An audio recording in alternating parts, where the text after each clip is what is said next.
After finishing his night shift, when Qin Tianzhu passed by the female supervisor's office, he heard unusual sounds coming from inside. Out of curiosity, he peeked through the crack in the door. Chapter 1: The Secret of the Office. Why are you so anxious? Wait until you get out of the company and go to the hotel across the street to do it.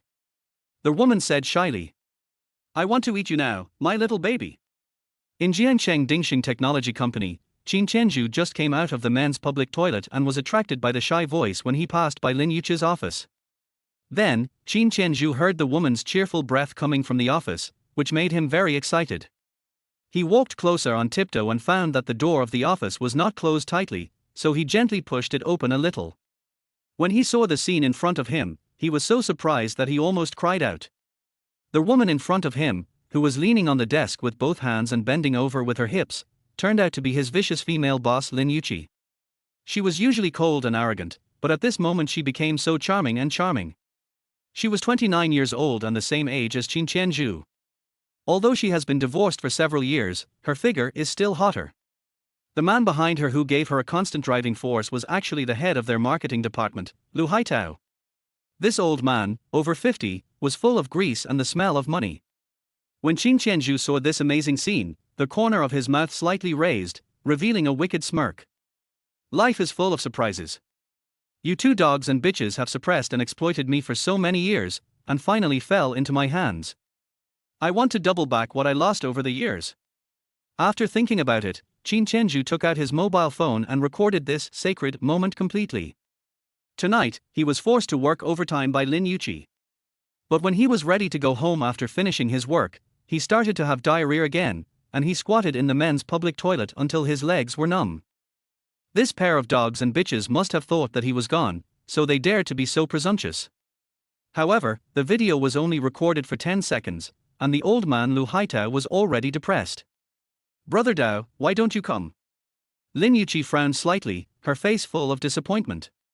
While tidying up, Lu Haitao replied with a heavy breath, I have had too many social events recently, and I haven't recovered yet. Let's stop here for today. It's so annoying. I just got in the mood. Lin Yuqi was angry and acted like a spoiled child. Be good, wait until I recover, I promise to make it up to you.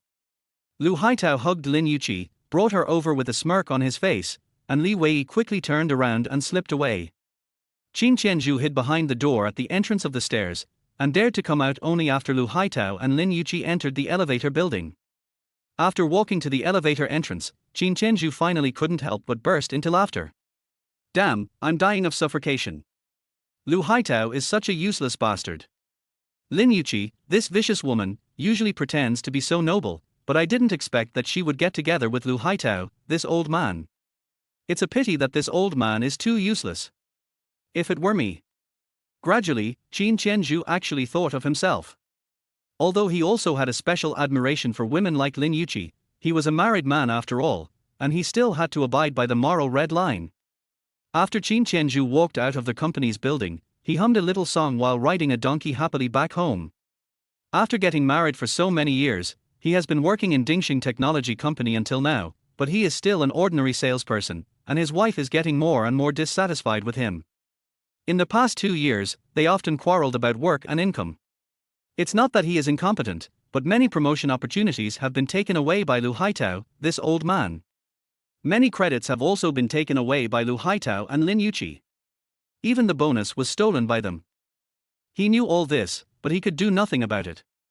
Now, he had to make good use of the video in his hand to get back what he lost twice. 20 minutes later, Qin Tianzhu rode his electric donkey into his neighborhood. But when Qin Tianzhu rode his electric donkey not far from his home, he saw his wife hugging a man in a suit. Chapter 2: Their house was burgled.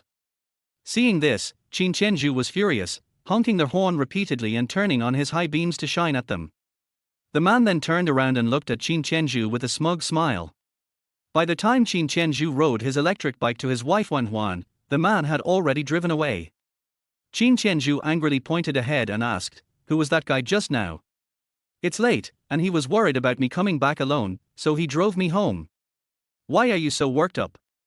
Wang Huan looked at Qin Tianzhu disdainfully and walked toward the stairs. "He was all over you. Do you think I'm blind? If I hadn't been home, would you have brought him in? Qin Tianzhu yelled angrily. Don't want to deal with you. After Wang Huan went upstairs, Qin Tianzhu quickly parked the bike and furiously followed her. As soon as Wang Huan entered the door, he came in right after her. He locked the door and approached her, coldly asking, "Did you sleep with him?" "I told you, he was just worried about me coming back late. Believe it or not. I'm tired and want to rest." Wang Huan said casually and turned to go into the bedroom, but Qin Tianzhu grabbed her right arm and pulled her back. "You won't rest until you explain." Even a fool could see that Wang Huan and that man were involved. They were hugging and kissing. If they were alone, wouldn't they have gone further? Wang Huan forcefully shook off Qin Tianzhu's hand, glaring at him. "You're useless and don't want me to be happy, do you? If you keep this up, we'll get a divorce." Hearing this, Qin Tianzhu laughed coldly. "So you finally admit it? You want to leave me for him, huh? Do you think I'm like this for no reason? It's all because of your useless brother. If it weren't for the defective parts one had to buy from him, I wouldn't have lost my position and would have been the department head by now. How can you have the nerve to say this? So what? He is my brother. You helping him with his performance just shows you're incapable." Qin Tianzhu wanted to slap her but held back. He had worked hard for her family, yet she had betrayed him. He wouldn't let her off easily, nor the man who caused this humiliation. At that moment, the flames of revenge ignited in his heart. Qin Tianzhu nodded coldly. "You're right, I'm useless. My parents were sick but wouldn't spend on hospitalization to save money for a new house for us. And what did you do? You gave it all to that useless brother of yours. I'm a fool. But I won't easily divorce you, at least not now." After finishing his rant, Qin Tianzhu stormed into the spare bedroom and slammed the door. Wang Huan, equally furious, walked into the master bedroom. Lying on the bed, Qin Tianzhu turned off the light and, with the dim streetlight filtering in, stared at the ceiling, thinking about how to take revenge. The next morning at 10 a.m., having not slept well the night before, he dozed off at his desk. However, he was soon called into the office by department head Lin Yuqi, who had seen him sleeping. Yawning, Qin Tianzhu entered Lin Yuqi's office and closed the door. Lin Yuqi looked at him coldly. "Do you know it's work hours? If you don't want to work, get out."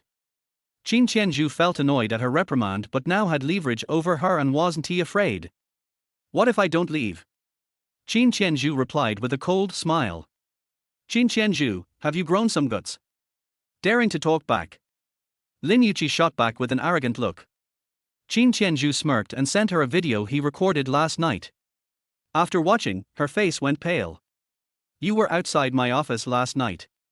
With a wicked smile, Qin Tianzhu leaned closer, resting his hands on her desk, teasingly saying, "Lin, your figure is really captivating. Too bad it wasn't me behind you last night." Chapter 3, Confronting Lin Yuqi. Lin Yuqi suddenly stood up, pointing angrily at Qin Tianzhu and shouting, "Qin Tianzhu, you're truly disgusting. You're not even a real man." Qin Tianzhu raised his eyebrows slightly and smiled playfully, not getting angry. "So, is that old man Lu in your eyes a real man? Have women's standards for real men dropped to zero?" "You shut up." Lin Yuqi glared at Qin Tianzhu, who could see the murderous intent in her eyes. "Look at you, you've got fine lines showing on your face when you're angry. I prefer seeing you smile, like last night when you bit your lip and smiled. It was captivating. Do you know this is illegal? I could call the police on you right now." "Is that so?" "Go ahead and call, I'm waiting." "You think I'm afraid?" After saying this, Lin Yuqi actually picked up her phone. "I'm so nervous right now, what if I accidentally send this video to the company's group chat? I wonder what their reaction would be." After hearing this, Lin Yuqi put her phone back on the desk. She coldly stared at Qin Tianzhu and asked, "So, how much do you want? But you'd better not ask for too much, or we'll both end up in deep trouble." Qin Tianzhu shook his head with a smile. "I don't want money." "Then what do you want?" Lin Yuqi frowned, looking at him intently. "I want you." "Impossible." "No way." After hearing this, Qin Tianzhu moved around to Lin Yuqi's side, leaning closer to her ear and whispering, "If you can accept that old man Lu, wouldn't you want to give a strong man like me a chance to try?" Lin Yuqi's face turned slightly red. Qin Tianzhu knew she was listening. For a woman who had been divorced for years, the brief affection from Lu Haita was far from enough. Moreover, she was at an age where her desires were high. After a moment, Lin Yuqi suddenly pushed Qin Tianzhu away, her face flushed as she looked at him. Don't be ridiculous, I will absolutely not agree. Even if you are strong, that doesn't matter. Qin Tianzhu understood that Lin Yuqi had never really looked at him seriously over the years, and expecting her to throw herself at him was impossible. Patience was necessary. He walked to the desk and said seriously to Lin Yuqi, since you don't agree, let us change the subject. From now on, I'll listen to you in public at work, but privately, you'll listen to me. As long as you agree, this video won't be known by a fourth person. But even if I agree, do you think Lu Haitao will let you off? He has been able to hold his position securely all these years, do you think you can compete with him? Lin Yuqi was speaking the truth. Lu Haitao was indeed a cunning man. However, he was particularly afraid of his wife. A few years ago, she caused a scene at the company, claiming Lu Haitao was keeping a mistress. Her crying and drama completely bewildered him. That incident had a terrible impact on the company's reputation, and Lu Haitao almost lost his position as department manager, so now he was particularly scared of his wife finding out about his affairs. Qin Tianzhu smiled slightly, looking at Lin Yuqi. You don't need to worry about that. Just agree to my terms. Also, tell Lu Haitao that I've uploaded the video to the cloud, and it requires a password to access at noon every day. He better not act recklessly. If anything happens to me, this video will become common knowledge. After a moment of hesitation, Lin Yuqi agreed to Qin Tianzhu's terms. As Qin Tianzhu was about to leave, he turned back to Lin Yuqi with a mischievous smile and added, do you see the clock on the wall? I could take you around the minute hand. Aren't you curious about the view from that height? Chapter 4, Starting the Counterattack. Get out of here. With a smug smile, Qin Tianzhu walked out of Lin Yuqi's office. As soon as Qin Tianzhu left, Lin Yuqi quickly forwarded the video to Lu Haitao. Although she had outwardly agreed to Qin Tianzhu's demands, she was still very displeased. It would be better to let Lu Haitao deal with Qin Tianzhu, so she could feel more at ease. Soon, Lu Haitao called her. Come to my office. Lin Yuqi quickly got up and hurried to Lu Haitao's office. After entering and locking the door, Lu Haitao, frustrated, pointed at her and scolded, didn't you say Qin Tianzhu had already left? What's going on? Lin Yuqi, feeling wronged, stepped closer to Lu Haitao. Last night when I received his email, I didn't see him when I left the office, so I thought he had gone. I didn't know he was in the restroom. Did he come to see you? Lu Haitao asked curiously. Yes, and he threatened me, saying I had to accompany him. Brother Dao, you have to help me. You're the only man in my heart. I would never agree to him even if I died. As she spoke, Lin Yuqi sat down on Lu Haitao's lap. Seeing her pitiful expression made Lu Haitao feel sympathetic. That useless guy actually dares to threaten us. I need to show him who's in charge. You go out and call him in. After agreeing, Lin Yuqi quickly left Lu Haitao's office. As she reached the work area, she saw Qin Tianzhu arguing with Zhao Jun, surrounded by onlookers. Qin Tianzhu threw a punch at Zhao Jun's cheek, causing blood to flow from his mouth. Have you forgotten how you used to kneel in front of me, begging for clients? Now that you have some results, you think you can boss me around? What do you think you are? Oh! Zhao Jun, furious after being cursed at by Qin Tianzhu, shouted back, Qin Tianzhu, you're just a mad dog. Since you can't perform, you just bite everyone else. Lin Yuqi quickly stepped in front of them, coldly shouting, don't you all want to work anymore? If you don't want to, then get out. Hearing Lin Yuqi's words, everyone returned to their seats to continue working. Just as Zhao Jun was about to speak, Lin Yuqi shot him a look, and he walked away. When Zhao Jun first joined the company, Qin Tianzhu was the supervisor and had been the sales champion for 3 years, showing exceptional ability. At that time, Zhao Jun followed Qin Tianzhu around like a lapdog, and Qin Tianzhu taught him everything. Later, when Zhao Jun's performance plummeted and he nearly got fired, it was Qin Tianzhu who shared some clients with him to help him through. But ever since Qin Tianzhu's incident with Wang Huan's brother's defective parts, Zhao Jun began to act superior around him. He not only called Qin Tianzhu by name but also ordered him around, completely forgetting Qin Tianzhu's past kindness. Qin Tianzhu had tolerated it for a long time, but now that he had leverage over Lin Yuqi and Lu Haitao, he was no longer going to endure Zhao Jun's behavior. Lin Yuqi coldly said to Qin Tianzhu, Lu Haitao is calling for you. Go now. Qin Tianzhu looked up at her with disdain and replied, "I'm not in the mood right now, I want to go out for some air. You tell old Lu that I'll see him once I'm feeling better." You? Before Lin Yuqi could finish, Qin Tianzhu had already walked several meters away. After leaving Dingxing Technology, Qin Tianzhu stepped into the elevator, and his phone rang. He quickly checked and found it was information about the man who had driven Wan Huan home last night, along with details about his wife. After working in the industry for years, he had some connections. The man who drove Wang Huan home last night was named Chen Jiahao, the head of a large after-school tutoring organization. When he saw a photo of Chen Jiahao's wife, his eyes widened. In terms of looks, figure, and aura, this woman was several levels above Lin Yuqi. Gradually, a wicked smile appeared on Qin Tianzhu's face. Chapter 5, A Beauty Like Jade. The woman's name was Xie Wanqiu, about the same age as Qin Tianzhu, and she was the operations manager of the largest tech company in Jiangcheng, Tianqi. After exiting the elevator, Qin Tianzhu rode his electric scooter over to Tianqi. Using his professional skills, Qin Tianzhu had edited the video of Lu Haitao and Lin Yuqi, replacing their faces with those of Chen Jiahao and Wang Huan. Wang Huan and Lin Yuqi had similar body types and heights, but Wang Huan wasn't as good-looking as Lin Yuqi. Upon arriving at Tianqi, Qin Tianzhu sent the video directly to Xie Wanqiu via MMS. Soon, Xie Wanqiu called him. "Who are you?" she asked coldly. Qin Tianzhu replied softly, "I'm the husband of the woman in the video. I'd like to have a serious chat with Manager Xie." "Where are you?" "I'm coming over now. I'm downstairs at Tianqi. Or I can come up to find Manager Xie, please just let the receptionist know." After hanging up, Qin Tianzhu quickly walked into the Tianqi International Building. Initially, he feared Xie Wanqiu would notice any inconsistencies, but he didn't expect her to react so strongly to the video. Perhaps it was directly related to her recent appointment as the operations manager at Tianqi. From what he gathered, Xie Wanqiu had just taken on the role not long ago.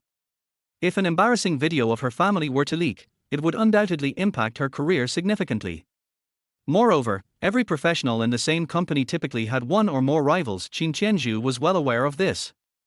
Qin Tianzhu had never interacted with Xie Wanqiu before, mainly because there were many tech companies in Jiangcheng, and the one he worked for, Dingxing, was only a medium-sized firm with no current business dealings with Tianqi. He soon arrived at Tianqi's operations department and quickly reached the door of Xie Wanqiu's office. After lightly knocking, Xie Wanqiu called him in. When Qin Tianzhu pushed the door open and saw Xie Wanqiu, he was taken aback. She was even more stunning in person than in the photos. Xie Wanqiu was equally surprised to see Qin Tianzhu. Qin Tianzhu was tall and sturdy, with distinct features, especially when he sported a beard, which gave him a strong masculine appeal. After locking the door behind him, he smiled and approached Xie Wanqiu. "Hello, Manager Xie. I'm Qin Tianzhu, and you're even more beautiful and charming in person." Xie Wanqiu looked at him disdainfully and coldly asked, "So, how do you intend to resolve this matter?" In truth, Xie Wanqiu already knew about Chen Jiahao's infidelity. Wang Huan wasn't he the first. However, due to family and work pressures, she had been deliberately maintaining the facade of a complete family with Chen Jiahao. Manager Xie is quite straightforward. Since you've said that, I'll speak frankly. Your husband has treated my wife poorly, so I should treat his wife the same way. That would be fair, wouldn't you agree? With a mischievous smile, Qin Tianzhu looked at Xie Wanqiu, who coldly replied, "No way. I can agree to other demands, but not this one." Hearing this, Qin Tianzhu turned away and coldly added, "If Manager Xie disagrees, then continuing this conversation is pointless. If I can't get the fairness I seek, I tend to take extreme measures. I've heard that many people are eyeing your position as the new operations manager. Does this mean if I agree, the matter will be settled completely?" Xie Wanqiu asked through clenched teeth. With a wicked smile, Qin Tianzhu turned to face her. "I'm a firm believer in fairness. If your husband treats my wife poorly once, I will treat you the same way, and I promise I won't interfere beyond that unless you request it yourself." Chapter 6, The Temptress. Upon hearing this, Xie Wanqiu coldly replied, "I'll only allow this once. If you dare to threaten me with this again, I will use all my connections and resources to silence you." Indeed, a woman capable of holding the position of operations manager at Tianqi was quite formidable. As Qin Tianzhu met her icy gaze, he gradually began to feel intimidated. He understood that confronting a woman like Xie Wanqiu would yield no benefits. Regardless, his visit had been productive. Fine, let us do it your way. But now, you will listen to me completely. Qin Tianzhu's smile faded as he coldly stared at Xie Wanqiu. After a moment of hesitation, she nodded in agreement. You set the time and place. You can leave now, I don't want to see you for another second. Qin Tianzhu quickly responded with a mischievous grin, I'm already here, so why not choose a date? I know my place, I don't intend to reach for someone of your stature, Manager Xie. We probably won't have much interaction in the future, so let us do it now. Now? Xie Wanqiu looked at Qin Tianzhu in surprise, a hint of blush creeping onto her face. Qin Tianzhu couldn't tell if she was shy or hopeful. Back in college, he had read a few relationship books out of boredom, so he had some understanding of men and women. He was 5 years younger than Wang Huan, who was young and had Qian Jiahao as her superior. That guy had a house, a car, money, and power, quite the contrast to himself. Once Qian Jiahao took the initiative, Wang Huan would naturally not refuse. But Xie Wanqiu was different. She was beautiful, well-figured, and a top graduate from a prestigious university, currently the operations director at a major company like Tianqi. Qian Jiahao choosing to pursue Wang Huan over her indicated that there were issues in their marriage. In fact, it suggested that Xie Wanqiu may not have satisfied him in some way. Upon initial analysis, Qin Tianzhu believed that Xie Wanqiu had never truly experienced the joys of married life. Do you need to prepare? Qin Tianzhu added with a smile. Xie Wanqiu looked at him with disdain and said, Then you wait for me at the new Shuiwen Hotel. I'll get ready and come over. Manager Xie really has a lot of history, as I mentioned earlier. I will treat you the same way your husband treated my wife. The video location should be in the office, right? Upon hearing this, Xie Wanqiu became even more agitated. No. I can't accept that. I think your office is quite nice, spacious enough to carry out such activities. Qin Tianzhu looked at Xie Wanqiu with a mischievous grin, fully aware that a woman like her would likely refuse. As expected, Xie Wanqiu quickly denied his proposal. Either you wait for me at the new Shuiwen Hotel, or you leave on your own. Qin Tianzhu nodded slightly, turning to add, Since Manager Xie insists, I'll take my leave then. It's a pity I didn't get the fairness I wanted. Given how unfriendly everything is to me right now, I might as well take some extreme measures. Seeing him walking towards the office door, Xie Wanqiu began to panic. It was her first experience with such a situation, and she felt uncertain. Moreover, she had just been appointed operations director. If this affected the company's reputation, her position would surely be at risk, and all her recent efforts would be in vain. I agree. But don't go too far. Xie Wanqiu tightly clenched her hands, biting her lower lip hard enough that it turned purple. Qin Tianzhu turned back toward her, stepping closer with a wicked smile. Turn around and bite the edge of the table. Why bite the table? Xie Wanqiu asked with a furrowed brow. Without further ado, Qin Tianzhu spun her around and began his revenge on Qian Jiahao. Chapter 7, Clarity. Xie Wanqiu seemed flustered, and Qin Tianzhu could hear her breath becoming increasingly uneven. It was understandable after all, this was her office, and for a woman like her, remaining calm in this situation would have been unusual. Qin Tianzhu had been separated from Wang Huan for several months. During this time, Wang Huan had repeatedly claimed to be working late and returned home quite late. Whenever Qin Tianzhu offered to pick her up, she always insisted on taking a taxi, saying it was too cold to ride. For a man, especially one in his 30s, these months had been quite torturous. At this moment, thinking of Wang Huan using late-night work as an excuse to spend time with Qian Jiahao filled him with anger. He intended to vent all his frustration on Xie Wanqiu, making her pay for Qian Jiahao's actions. Why are you being so barbaric?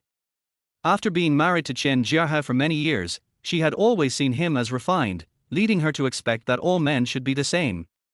But now, Qin Tianzhu's behavior was shockingly rough, which she found hard to accept. Should I be like that refined scoundrel Qian Jiahao? Sorry, but I've always been this way. Initially, Xie Wanqiu resisted internally.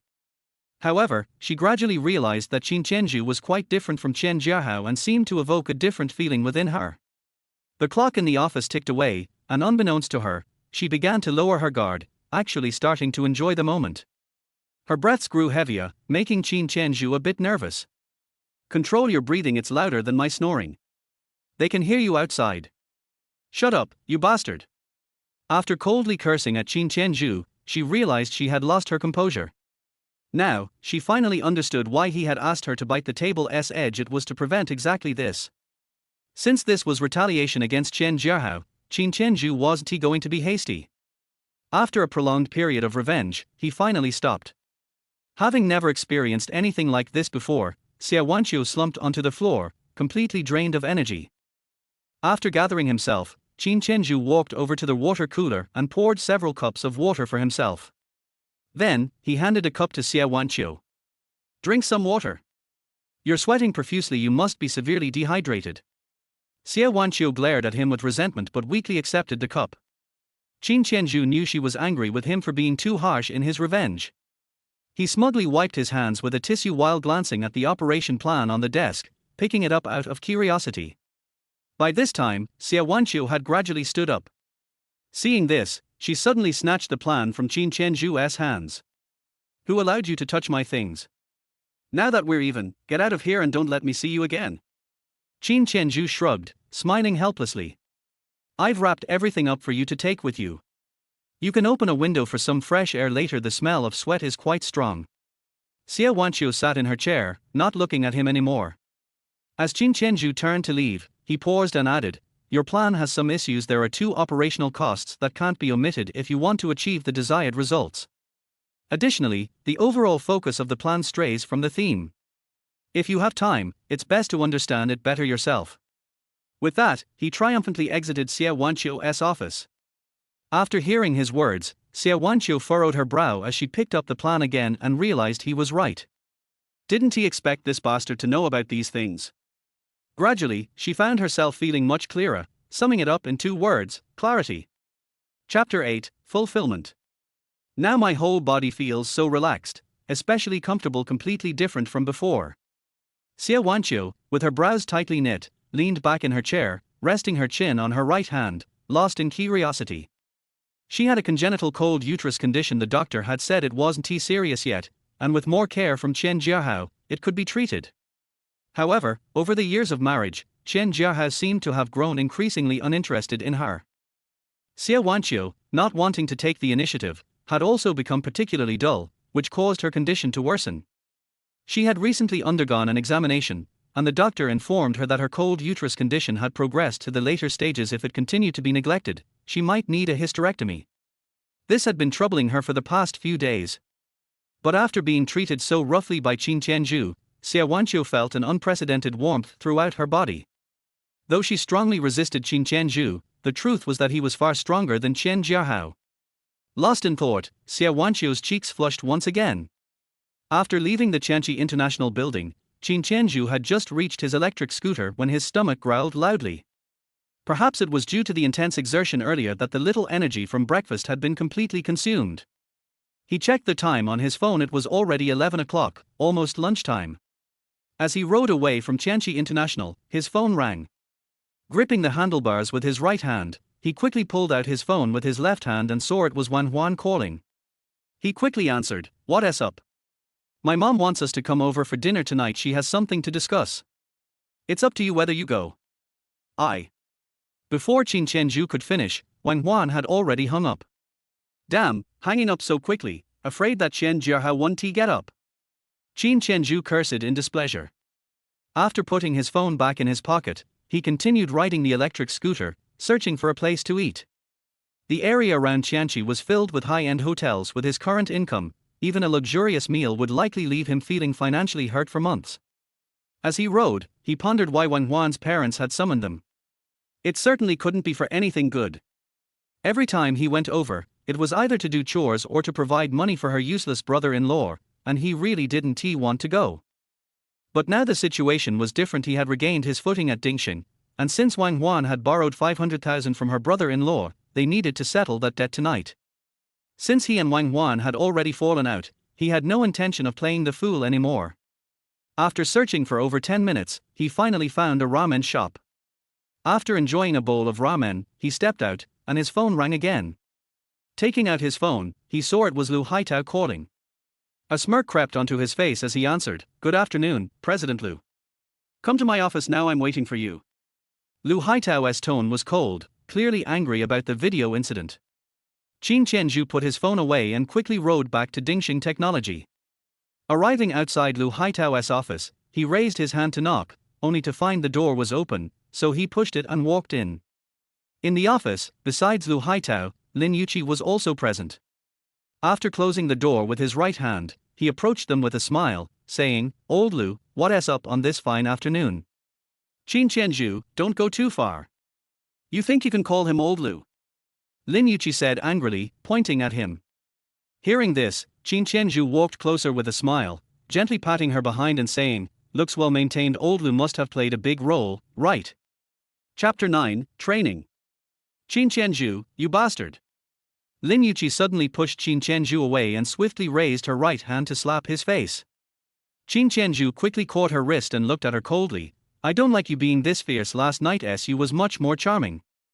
After forcefully shaking off Qin Tianzhu's hand, Lin Yuqi walked over to Lu Haitao, pouting, and said, "Dao Ji, look, he's bullying me. You have to stand up for me." Lu Haitao was equally furious. In the past, Qin Tianzhu wouldn't dare act so recklessly in front of him even in passing. He would bow his head and act like a submissive servant. But now, Qin Tianzhu not only dared to call him Old Lu, but he also had the audacity to pat Lin Yuqi's behind in front of him, which was completely disrespectful. However, Lu Haitao knew that confronting Qin Tianzhu directly wouldn't work. Since Qin Tianzhu dared to lay all his cards on the table, it meant he was prepared for the worst. Moreover, Qin Tianzhu was just an ordinary salesman at Dingxing Technology. In contrast, Lin Yuqi was the head of the marketing department, and if things escalated, they would suffer significant losses. "Alright, stop the nonsense. I need to discuss some serious business with Tianzhu." Seeing Lu Haitao not supporting her, Lin Yuqi could only stand aside in frustration, stomping her feet. Before Lu Haitao could speak, Qin Tianzhu stepped forward, raised his hand, and motioned for him to get up from the chair. "I'm a bit tired and want to rest in your fancy swivel chair. Please, President Lu, sit across from me." Lu Haitao pointed at Qin Tianzhu, visibly displeased. But in the end, he still got up and relinquished his seat. After all, they couldn't afford to clash directly with Qin Tianzhu. They had to stabilize the situation first. Once Lu Haitao stood up, Qin Tianzhu sat down in his chair, lightly patting the armrests with both hands, boasting, "So comfortable. You really know how to enjoy life, Old Lu. Just look at the material of this chair. The leather feels amazing." Then, he glanced at Lin Yuqi and smiled, saying, "Supervisor Lin, my shoulders suddenly feel sore. Could you do me a favor and give me a massage? What are you to deserve me helping you with your shoulder?" Lin Yuqi shot back with disdain. "Now that you mention it, my hand is starting to shake badly." As Qin Tianzhu spoke, he took his phone out of his pocket, and his hand continued to tremble. "Do you think playing with my phone in this condition will make me late?" Lu Haitao was so furious with Qin Tianzhu that he gritted his teeth but felt helpless. Even if he and Lin Yuqi teamed up against him, they wouldn't stand a chance. Qin Tianzhu was in his prime, tall and strong. None of the security guards at Dingxing were a match for him. Lu Haitao glanced at Lin Yuqi, nodded subtly, and indicated she should follow Qin Tianzhu's suggestion. Though Lin Yuqi was fuming and reluctantly stomping her feet, she eventually walked behind Qin Tianzhu and placed her hands on his shoulders to massage him. "Supervisor Lin, have you not had lunch yet? Why do you look so weak? I remember you always telling us in meetings to maintain a proper attitude and to treat every task seriously. But right now, your attitude clearly isn't up to par. You said last night that Old Lu had such a strong impact on you, and you managed to hold up your arms then. This doesn't look like someone lacking strength at all. Isn't that right, Old Lu?" Chapter 10, Skills. Lu Haitao could tell that Qin Tianzhu was implying something, constantly reminding him about the video issue and urging them to cooperate well. Lu Haitao looked back at Lin Yuqi, who was pouting and giving him a pitiful look. They exchanged glances, and Lu Haitao signaled her to endure a little longer. Once they stabilized Qin Tianzhu, he would find a way to deal with him. Lin Yuqi then began to massage Qin Tianzhu's shoulders earnestly. As Qin Tianzhu enjoyed the massage, he smiled at Lu Haitao and asked, "Old Lu, why did you call me over in such a rush? What did you want to talk about?" "I didn't rest well after working late last night, and I'm still tired." Lu Haitao looked coldly at Qin Tianzhu and said, "What do you plan to do about the video issue? Didn't I tell Supervisor Lin? She has reported to you. On the surface in the company, I listen to you, but behind the scenes, you have to listen to me. You're just a small sales associate in the marketing department, what can we listen to you for? Lu Haitao's implication was clear, he considered Qin Tianzhu to be of a lower rank. Hearing this, Qin Tianzhu's expression darkened immediately as he coldly replied, I've only been in the company for a month, and I secured the agency rights for Fias in Lubei for 3 years. I was also the sales champion for 3 years and served as sales supervisor for 2. I admit that acquiring substandard parts was my oversight, but that doesn't negate my abilities. If it weren't for your constant oppression and exploitation these years, do you think you could still keep your position? To me, you're nothing. Although the shipment volume of Fias parts in Lubei wasn't huge, this third-tier province had been seeing significant growth in market share every year. As long as Dingxing Technology could maintain its distributors in Lubei, their income would continue to rise. Seeing Qin Tianzhu getting more agitated, Lu Haitao quickly interjected, calm down. We want to discuss the past. The reason I called you here is to talk about the current situation. As long as you can guarantee that only the 3 of us know about the video, and as long as it doesn't violate the company's interests, we can consider your requests. Lu Haitao, the old fox, was being vague, not a single word was straightforward. I'm not asking you to consider, I'm insisting. Upon seeing the determination in Qin Tianzhu's eyes, Lu Haitao had no choice but to nod in agreement. In fact, both he and Lin Yuqi were well aware of Qin Tianzhu's abilities.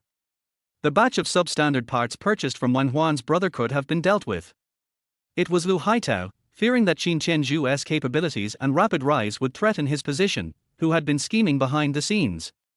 For the past 3 years since the incident, Lu Haitao and Lin Yuqi had been pressuring and exploiting him. Qin Tianzhu had considered switching jobs, but that would leave a bad impression in the industry. He tried a few places but failed. Moreover, Wang Huan often criticized him for earning too little. If he quit and couldn't find a new job quickly, it would only exacerbate the conflicts between them. After much contemplation, Qin Tianzhu decided to stay, gritting his teeth and enduring his situation at Dingxing Technology.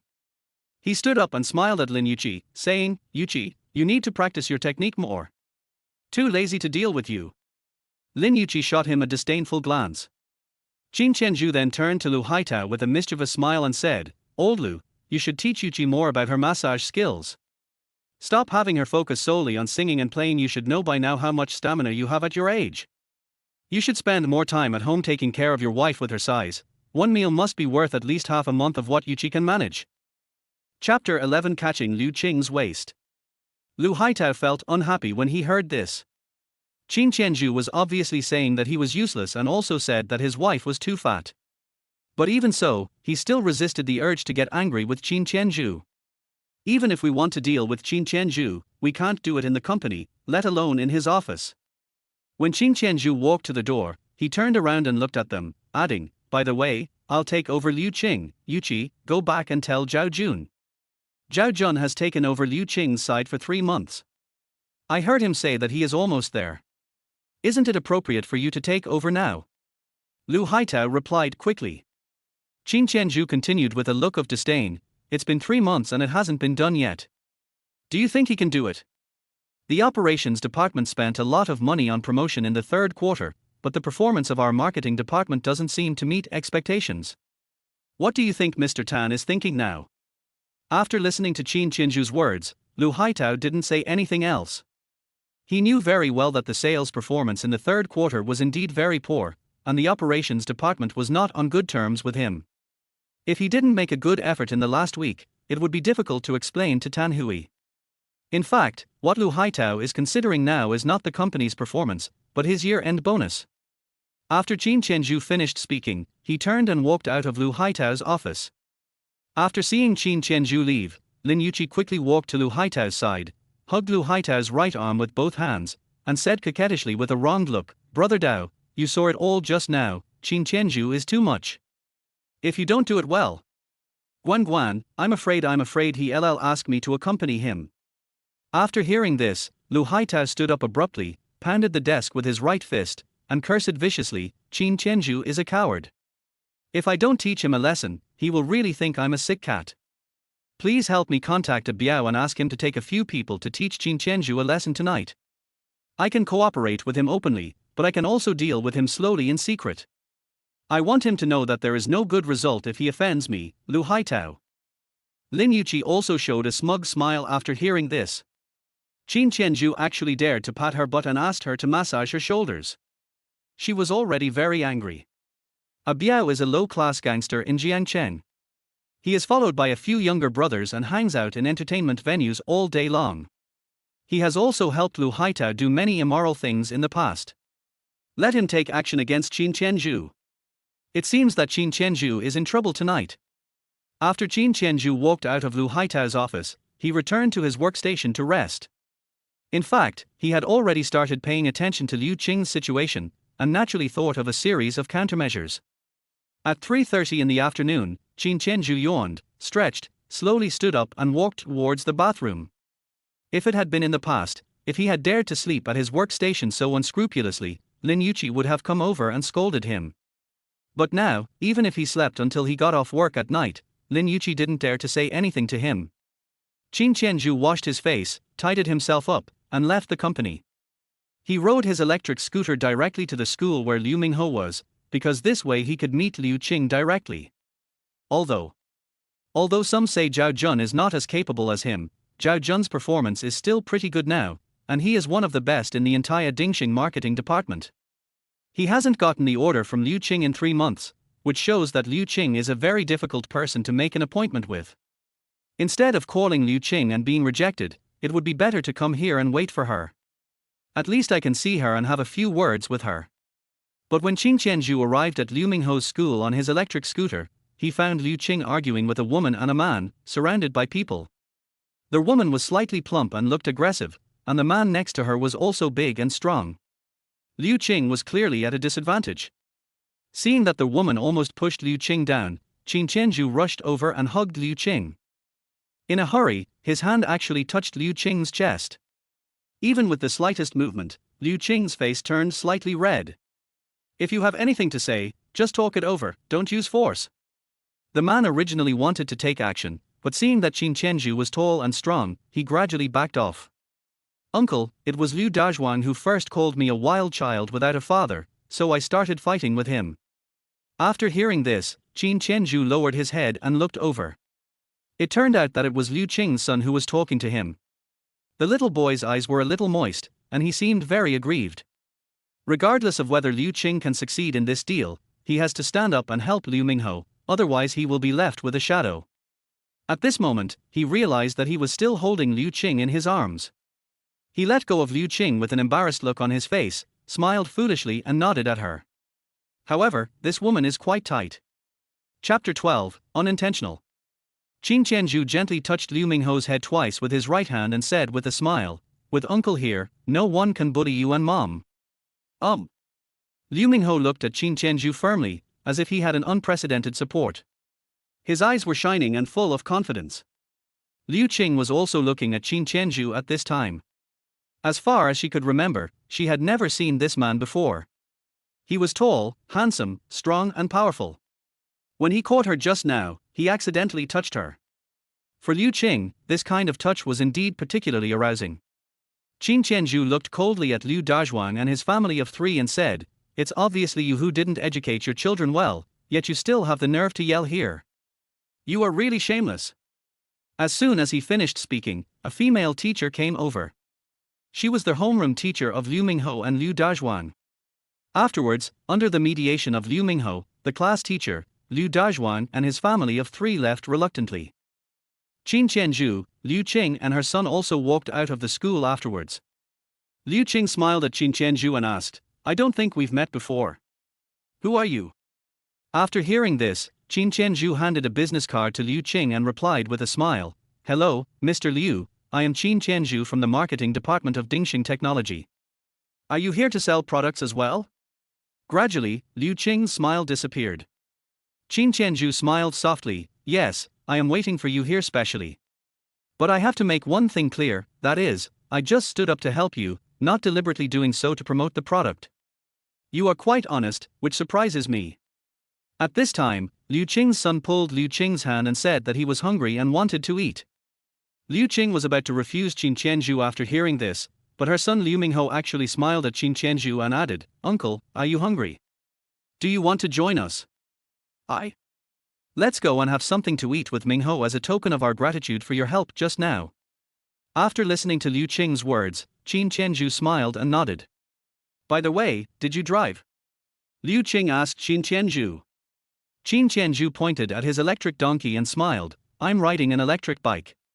You guys drive in front and I'll follow behind." After hearing this, Liu Qing handed him the car keys and asked, "Can you drive?" "Yes, Mr. Liu. Central Street Kasky, I'm a little tired now and want to take a rest." Qin Tianzhu quickly took the car keys from Liu Qing's hand and took her and Liu Mingho into the car. Liu Qing was driving a red luxury car worth about 3 million yuan. Although Qin Tianzhu had 10 years of driving experience, he is old and can be considered an experienced driver, but he has never driven such a good car. "When I gripped the steering wheel tightly with both hands, my palms were sweating and I was very excited." Qin Tianzhu was driving while talking to Liu Mingho behind him. Liu Mingho kept asking him random questions, and Qin Tianzhu's conversation was quite awkward. Central Street is the most prosperous area in the entire Jiangcheng. Kashiki is a dessert shop, but the consumption is very high. 20 minutes later, Qin Tianzhu drove them to the downstairs of Kasky's building, parked the car and followed them in. Liu Qing often brings Liu Mingho here, so Liu Mingho is very familiar with it. After sitting down, Liu Mingho started ordering food. "Just order whatever you want to eat. Don't be restrained." Qin Tianzhu smiled at Liu Qing, "I'll just order a drink. I'm not very hungry now." Liu Qing looked at Qin Tianzhu and smiled. "You are different from that guy named Zhao Jun. As soon as he saw me, he started talking about products, but you didn't. Boss Liu just said that he was a little tired. If I were to talk to you about this at this time, you would definitely be disgusted. It would be better not to talk about it." "Are you married?" Liu Qing asked curiously. "It's over. You have children?" "Not yet. Is it because I don't want it, or?" Chapter 13 The Monkey King. Qin Tianzhu smiled innocently and quickly replied, "We are both in good health, but we don't plan to have children under the current conditions."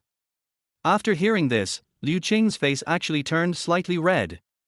She also realized that her question just now was a bit abrupt and very impolite. But for some reason, ever since Qin Tianzhu helped the mother and son out of trouble, she became particularly curious about Qin Tianzhu's private life and asked about it casually.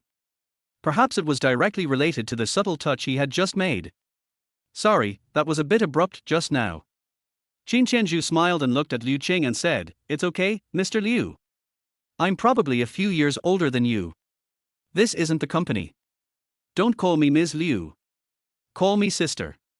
Since Liu Qing said so, Qin Tianzhu naturally had to agree. What's more, calling it this way is more intimate, which is also a good thing. "Okay, then I'll call you Sister Qing." Qin Tianzhu gradually discovered that Liu Qing was a more beautiful woman than in the photo. Although she is already 35 years old, she has taken good care of herself and you can't tell at all. Compared to his current scruffy beard, he seems to look even older than Liu Qing. Although Liu Qing is not very tall, only a little over 1.6 meters, she has a very good temperament, a well-proportioned figure, and very delicate facial features. Especially, those eyes were so beautiful that Qin Tianzhu didn't even dare to look at them. "Mom, look what I got." After hearing Liu Mingho's cry, Qin Tianzhu and Liu Qing turned around and looked at him. Liu Mingho ran towards them with an excited look on his face, holding a model of the Monkey King in his hand. "Mingho is awesome, he got the Monkey King again." Although Qin Tianzhu didn't know what the Monkey King meant to Liu Mingho, but he could guess from Liu Mingho's smile that the Monkey King must be very important to him. Moreover, Liu Qing just said the word again, which means that Liu Mingho often comes here to smoke the Monkey King. "Of course I am very good." Liu Mingho walked up to them with a smile and actually gave the Monkey King to Qin Tianzhu. "Uncle, this Monkey King is for you." Qin Tianzhu frowned slightly and looked at him with a smile on his face. Just as she was about to refuse, Liu Qing at the side added, "This is a gift from Mingho, so just accept it. Most people don't get such good treatment." Qin Tianzhu quickly took it and said with a smile, "Thank you Mingho, Uncle will definitely keep it well." "Well, can Uncle be my Monkey King from now on?" Liu Mingho. This question was asked very suddenly, and Qin Tianzhu was a little confused. But from his eyes, it can be seen that he very much hopes Qin Tianzhu will agree. Of course. From now on, I will be Mingho's Monkey King. Liu Mingho was so happy after hearing this that he jumped up and down with great joy. Then, Liu Qing asked him to sit down and eat dessert. She moved closer to Qin Tianzhu and whispered to him, ever since Mingho's dad got into a car accident, he's been having conflicts with other kids at school, or been bullied, and he wants his dad to show up and protect him. So, every time he comes over here, he'll always go and beat up the Monkey King first. Don't take what he said just now to heart, after all, you have your own family and things to do, so where do you have the time to play with him? After listening to Liu Qing's words, Qin Tianzhu finally understood the significance of the Monkey King model in his hand to Liu Mingho. Qin Tianzhu smiled and replied softly, "Don't be afraid of Sister Qing laughing at you. My family is not harmonious, but I still have plenty of time. Since I promised Mingho, of course I must do it. If I don't keep my promise, how can I gain a foothold in the workplace?" When Qin Tianzhu mentioned that his family was not harmonious, Liu Qing's heartbeat actually accelerated slightly. She herself didn't know why. Chapter 14. Liu Qing's heart is rippling. Since you said so, I won't say much. The milk tea here is very good, you can try it. Qin Tianzhu nodded slightly, picked up the milk tea and took 2 sips. It was indeed much better than the ones outside and was completely on a different level. Afterwards, he started chatting with Liu Qing and Liu Mingho. After coming out of Kashiki, Qin Tianzhu drove them back home. It was the most expensive river view apartment in Jiancheng, the best in Jiancheng. After parking the car, Liu Qing invited Qin Tianzhu to sit up, but Qin Tianzhu declined. "Sister Qing, you've been tired all day, go back and have a good rest, I won't disturb you. I have a meeting tonight, so I have to go there now." "Okay, then come to me tomorrow morning at 10 o'clock with the contract." "Sister Qing, Don't get me wrong, I didn't agree to this order just because you helped us today, nor because Mingho really approves of you. I value a person's character very much, and you have a light in your eyes, very pure." Qin Tianzhu was also very excited after hearing this. He got the order with just 1 trip. He was really lucky. "Thank you for your recognition, Sister Qing. See you tomorrow." "Okay, see you tomorrow." Liu Mingho also waved to Qin Tianzhu and said, "Goodbye, uncle." "Bye Mingho?" Looking at Qin Tianzhu's gradually disappearing back shadow, ripples gradually began to form in Liu Qing's heart. Although she is a very rational strong woman, after all, she has been raising a child alone in the past few years and has to deal with all the big and small matters of the company. She is physically and mentally exhausted and very much longs for a man to rely on. Of course, even so, she is still very rational, because men in the workplace are the best at disguise. Qin Tianzhu didn't have too many thoughts about Liu Qing, he just simply wanted to get the order. After all, he had snatched the order from Zhao Jun, and it would be embarrassing if he failed to get it. After leaving Jiangcheng Yipentang, he walked for another 10 minutes before catching a taxi, and then returned to Liu Mingho's school.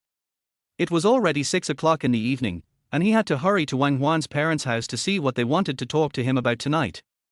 Half an hour later, Qin Tianzhu parked his e-donkey and rushed into the elevator in a hurry. He and Wang Huan are still living in a house with stairs, but Wang Huan paid for her parents to move to an apartment with an elevator.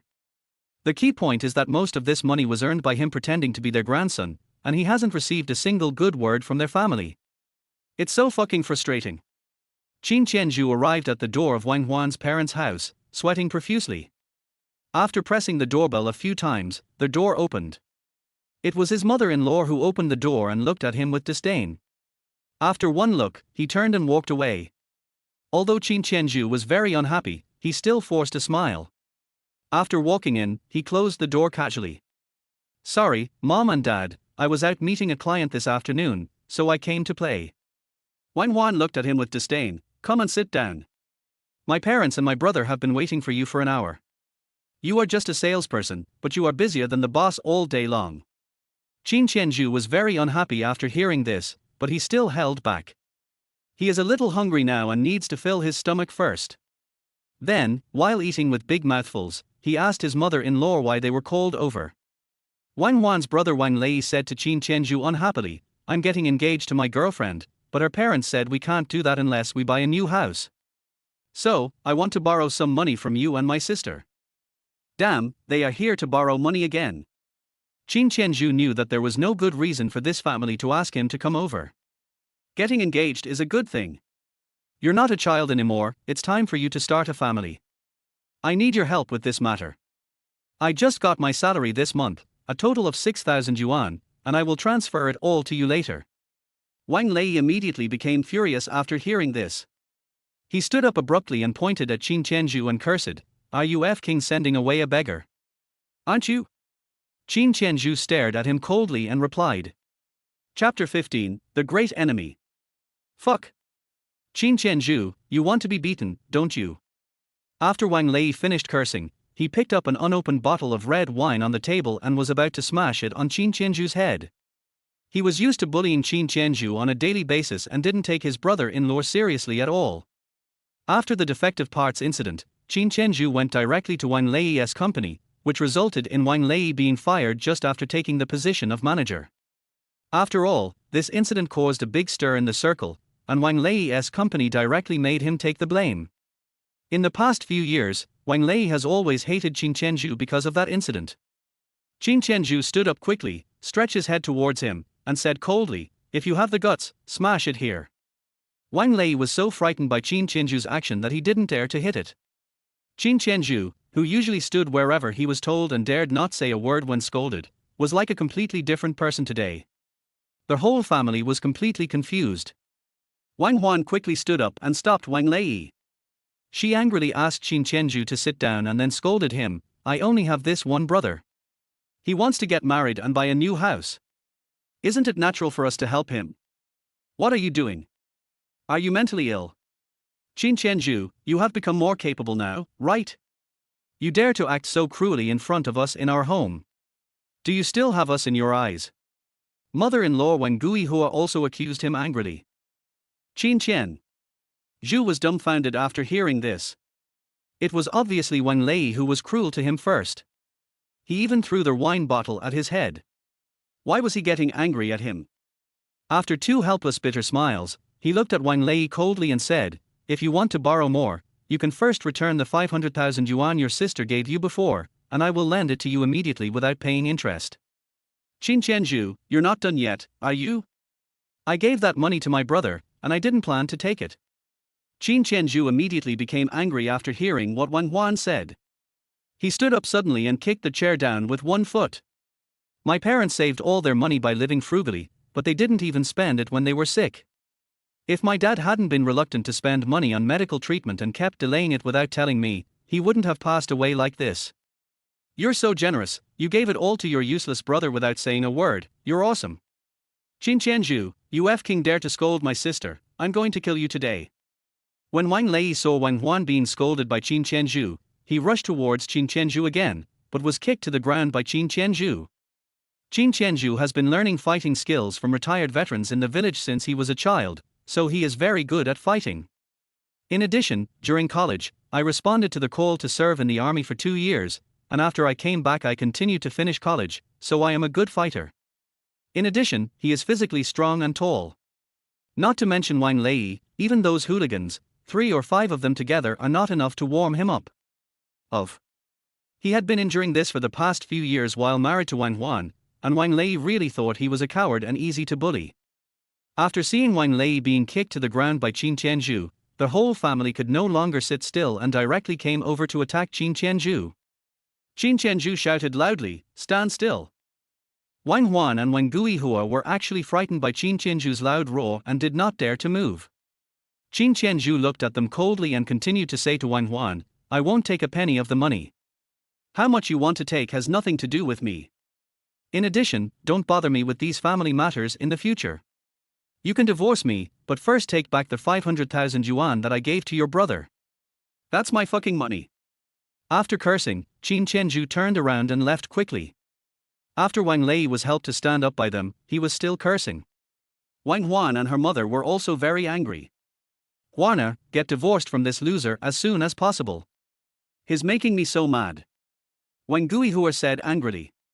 Wang Huan naturally wanted to divorce, but Chen Jiahao had not given her an accurate answer for a long time, which made her very anxious. After Qin Tianzhu rode his electric scooter out of the residential area where Wang Huan's parents lived, his cell phone rang. He took it out of curiosity and saw that it was an indecent video of Chen Jiahao and Wang Huan in an after-school care center. He was so angry that his head rushed to his head. What surprised him even more was that this video was actually sent to him by Xie Wanqiu. Chapter 16, A Woman's Revenge. After reading it, Qin Tianzhu called Xie Wanqiu and the call was connected quickly. Are you using this video to disgust me? Don't worry, I will do what I promised and won't bother you again in the future. Qin Tianzhu said in a cold tone. I showed you this video because I want to get the same fairness as you. Xie Wanqiu replied coldly. What do you mean? Qin Tianzhu asked with a frown.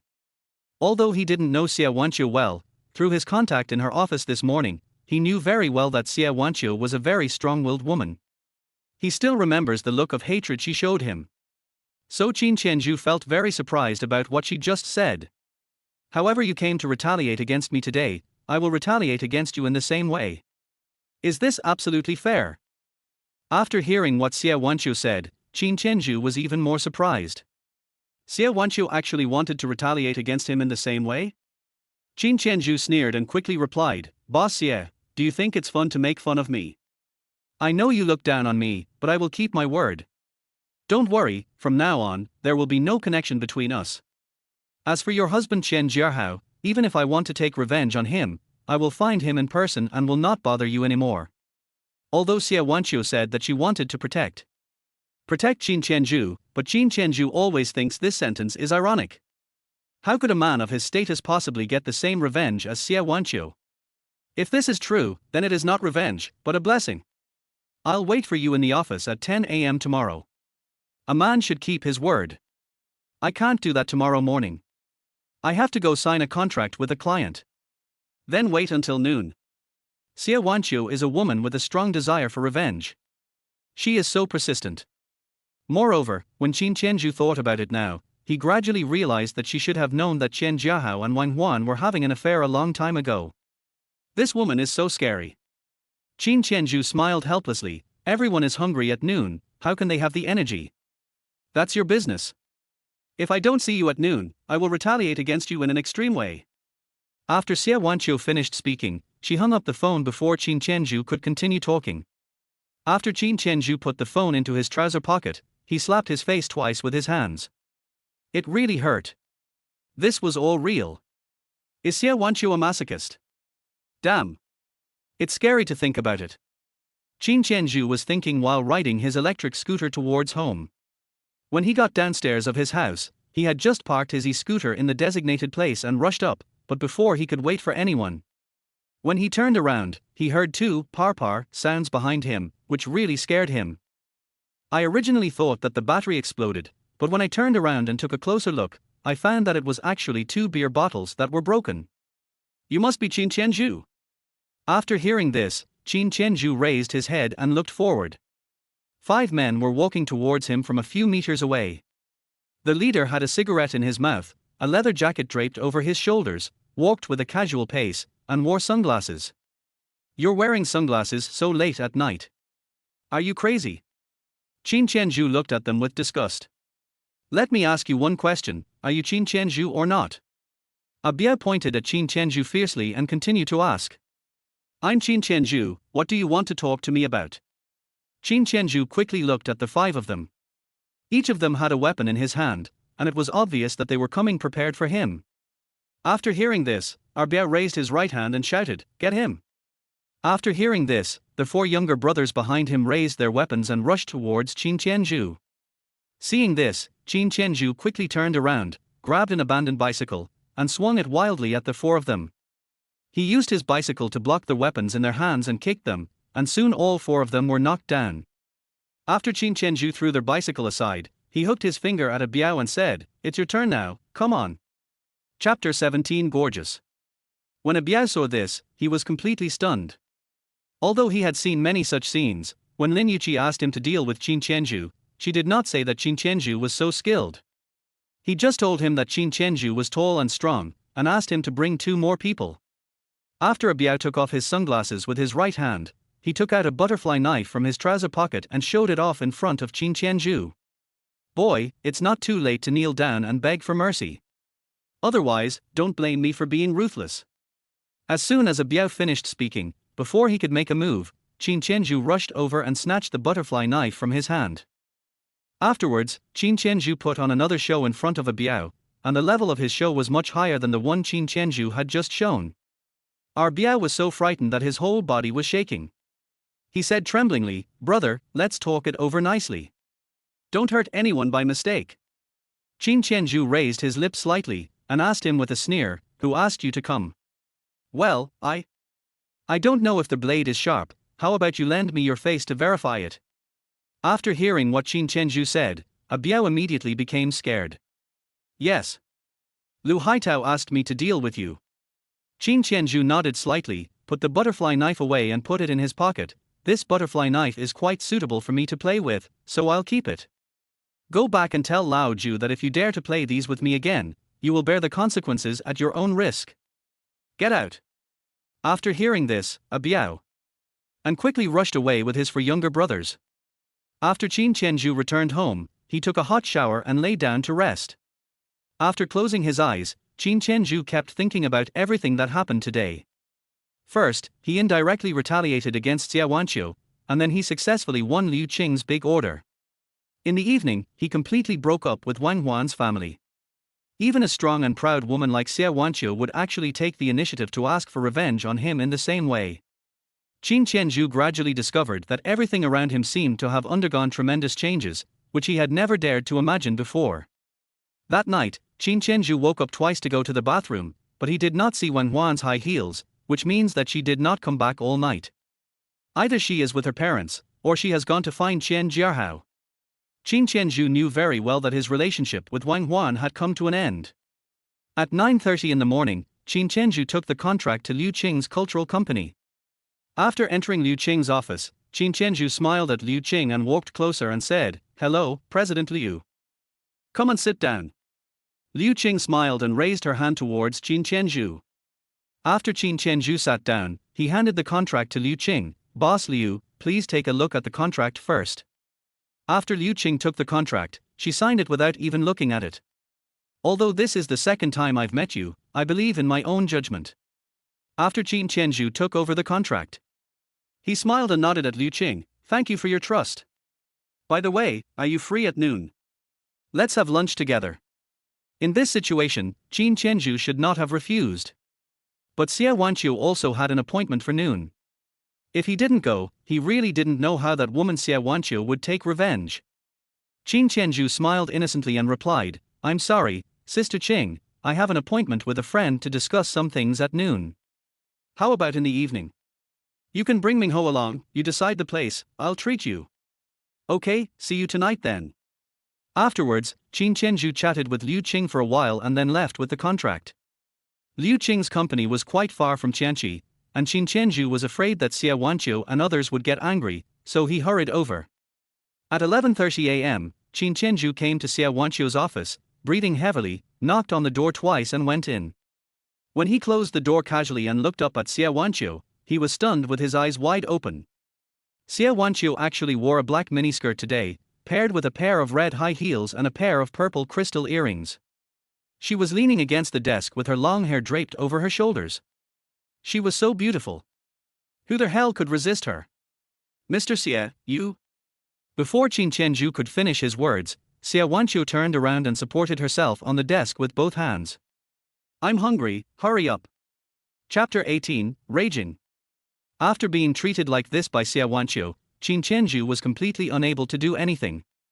He coughed twice, then slowly approached Xia Wanqiu and said, "Well, Mr. Xie, are you still a man? Why are you so hesitant? No wonder your wife is looking for Qian Jiahao. Damn." Qin Tianzhu was originally very nervous, but when Xia Wanqiu said this, he immediately became angry. It was really too much for Xia Wanqiu, this woman, to use such words to provoke him. In this case, he could only vent his anger on her. No wonder that rubbish Qian Jiahao likes to have fun outside. You are such a cocky woman and you don't understand romance. You? Qin Tianzhu did not give Xia Wanqiu any chance to fight back and started to retaliate against her directly. It was clearly agreed last night that Xia Wanqiu would take revenge on him, but now it seems like he is the one taking revenge on Xia Wanqiu. However, it was the first time that Xie Wanqiu had been spoken of in such a way by Qin Tianzhu. Even Chen Jiahao did not dare to speak of her in such a way. When Qin Tianzhu was taking revenge on Xie Wanqiu, his mind kept appearing with what Xie Wanqiu had sent him last night. Thinking of Chen Jiahao's smug look, he became even more upset, and his anger grew. But now he had no way to seek revenge directly on Chen Jiahao, so he could only vent all his anger on double revenge on Xie Wanqiu. But this time of revenge was a little different from the last time. When Qin Tianzhu was halfway through his revenge on Xie Wanqiu actually started to retaliate against him, which caught Qin Tianzhu off guard. But both of them were so angry at this moment that they didn't even consider anything else and took out their anger on each other. Even though his stomach was growling, Qin Tianzhu did not stop his revenge on Xie Wanqiu, and Xie Wanqiu did the same. Perhaps they both hate the other for not taking good care of their significant other. It was not until the bell in Xie Wanqiu's office rang that the two stopped retaliating against each other, as if they were really tired. Such revenge is gradually eating away at their sanity, like a virus that has already sprouted in their bodies, but they have not yet fully realized it. Qin Tianzhu sat on the ground with a wry smile on his face, leaning against the desk, and said lazily to Xie Wanqiu, who was also sitting next to him, "You are such a cruel woman, your desire for revenge is so strong that it scares me." Xie Wanqiu turned around and looked at him, and replied with a look of disdain, "You can't even stand this level of revenge, you are really useless." Qin Tianzhu shook his head helplessly and smiled bitterly. Xie Wanqiu was really stubborn. Even though he had taken revenge on her like this, she still refused to give in. "Didn't we agree before that we would not owe each other anything? Why are you here to retaliate against me again? Do you have a masochistic disorder?" "Yes, I am sick, a very serious illness." Qin Tianzhu originally said this casually, half-jokingly. "But I never expected that Xie Wanqiu would say that she was sick. And it was very serious."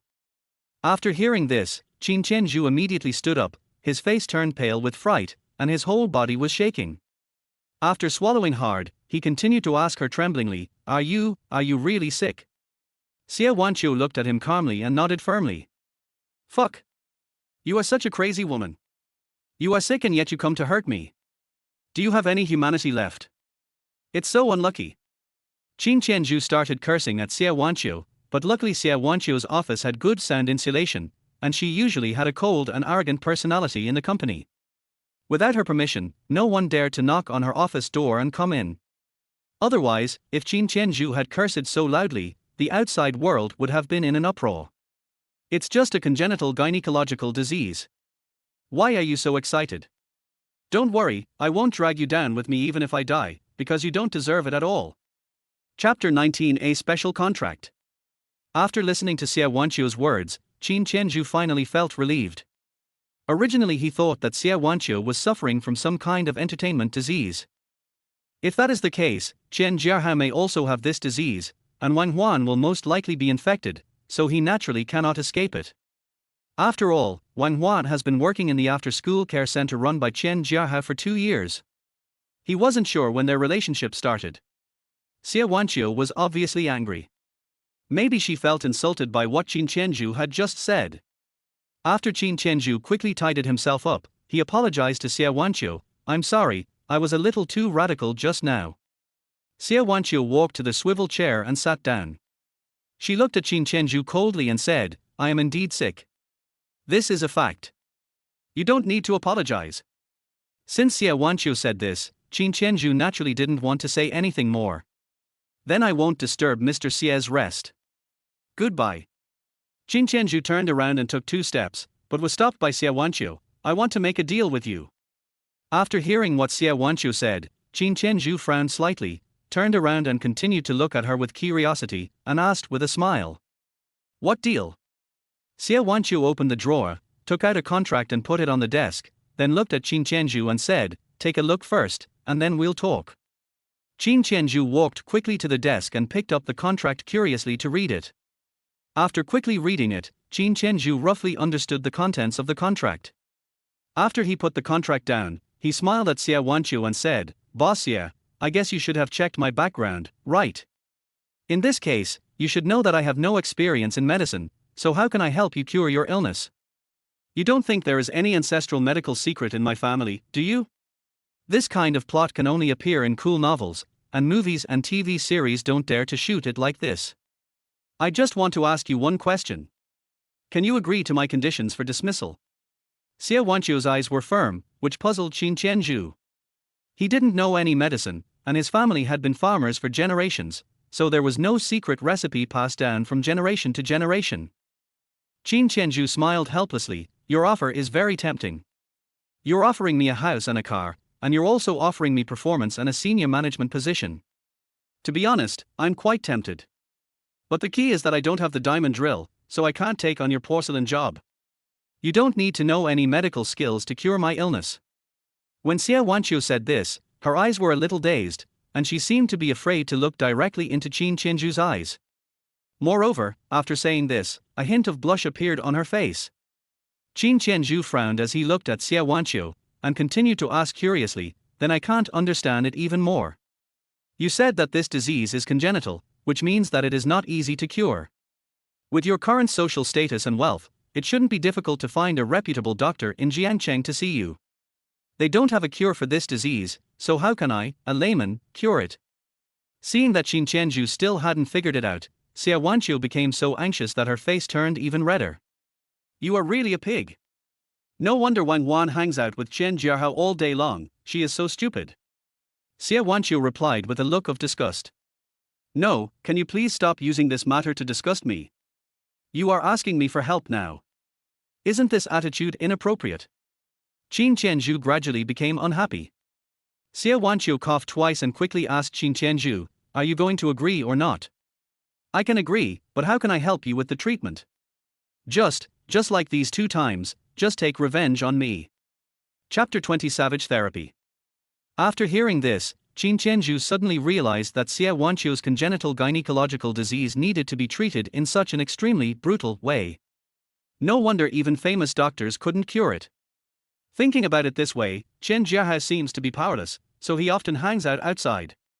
At this moment, the entire office was unusually quiet, so quiet that Qin Tianzhu and Xie Wanqiu could hear each other's heartbeats. Qin Tianzhu coughed softly, walked to the water dispenser and poured a glass of water. After drinking it all, he looked at Xie Wanqiu with a silly smile on his face. Well, if that's the case, I can really help you cure this disease. Have you really thought it through? Although Xie Wanqiu simply wanted him to help treat this congenital disease, this disease cannot be cured in a day or 2. The fastest time would be a year and a half, the slowest would be 3 to 5 years, or even 10 to 8 years. Therefore, they need to meet more often in the future. Xie Wanqiu is now the operations manager of Apocalypse. Meeting poor people like Qin Tianzhu frequently is something she needs to think carefully about. I thought about it all night last night. If I hadn't made up my mind, I wouldn't have told you about it. If you have made up your mind, just sign it. Qin Tianzhu hesitated. After a moment, he signed the contract. After signing, Qin Tianzhu said to Xie Wanqiu with a smirk, before I officially treat you, let me give you some advice. You need to work on your personality and stop being so aloof all the time. Women need to smile more. Smiling more will make you feel better, and when you feel better, your body will naturally feel better. I don't like to laugh. Okay, you can go now. I will send you the electronic version of this contract. From now on, you just need to follow the schedule and the designated location to help me with treatment. As for what I promised to give you, I will honor them one by one. The advance payment of 1 million will be directly transferred to your card today. However, you must keep this matter absolutely confidential. If a third person knows about it, you will be dead. Xie Wanqiu's eyes gradually changed, and Qin Tianzhu's whole body became furious after seeing it. He knew very well that the woman in front of him could be very scary when she became ruthless. None of this matters. The key is to cure your illness. Let's see how effective it is first. Otherwise, I won't feel comfortable taking what you gave me. Besides, it's already past noon. Don't you plan to treat me to lunch? After all, I just helped you cure your illness by accident, right? Xie Wanqiu looked at Qin Tianzhu, gave him a wicked look, glanced at him with disdain, and actually took out a stack of red bills from the drawer and threw them on the desk. Eat whatever you want. I like to eat alone. Qin Tianzhu shook his head helplessly and smiled bitterly after seeing this. He did not take the money. He turned around and raised his right hand to wave at Xia Wanqiu behind him. I am poor, but I can still afford to eat.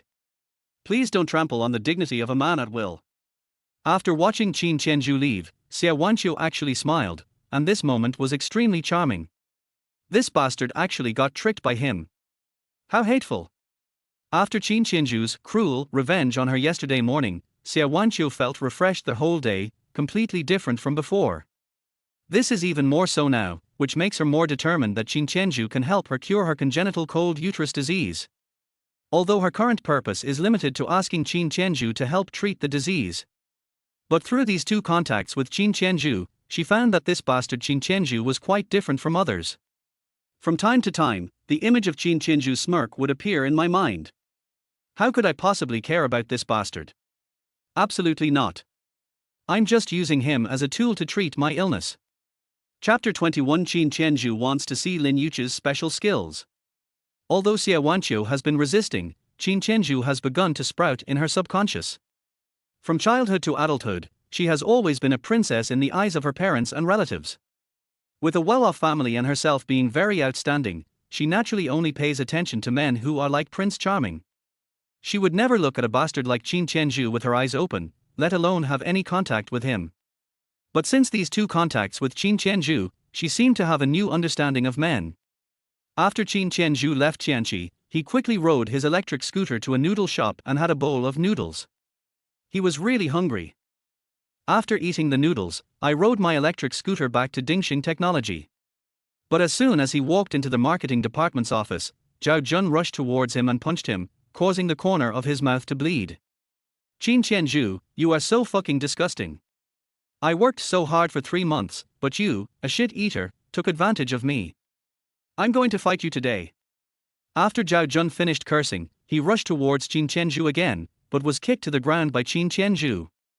You also know that you haven't gotten it in 3 months. Do you think you can get it in another 3 months? Everyone must have a basic understanding of their own abilities.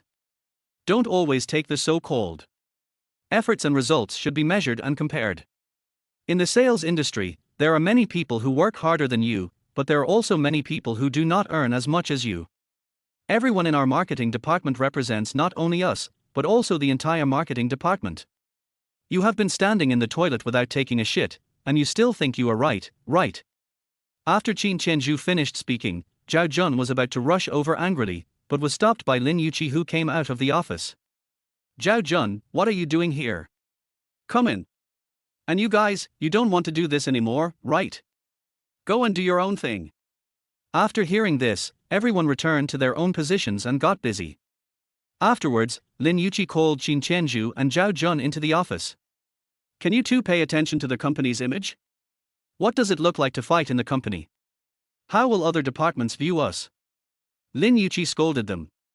But Sister Lin, the results of my 3 months of hard work were finally taken away by Qin Tianzhu, a villain. How can I not be angry? You should know how much I have contributed to the company in the past few years and how much achievements I have made for our department. Sister Lin, you should know it very well, right? Qin Tianzhu has been living a lazy life in our department for the past 3 years and has made no contribution. What right does he have to take away my results? Zhao Jun's eyes turned red with anger. He was also pale, but he knew very well in his heart that he was no match for Qin Tianzhu. Whether in height or skills, he is far inferior to Qin Tianzhu. Now he could only express his inner dissatisfaction by crying to Lin Yuqi. After all, Lin Yuqi usually disliked Qin Tianzhu and was quite close to him. After hearing this, Lin Yuqi replied to Zhao Jun, Xiao Zhao, I understand what you said. But you also know that this quarter is about to end, and the performance of our sales department is indeed not optimistic. Whether you win the order from Liu Qing or Qin Tianzhu, in the end, it is the performance of our entire sales team. Okay, you go out and get busy first.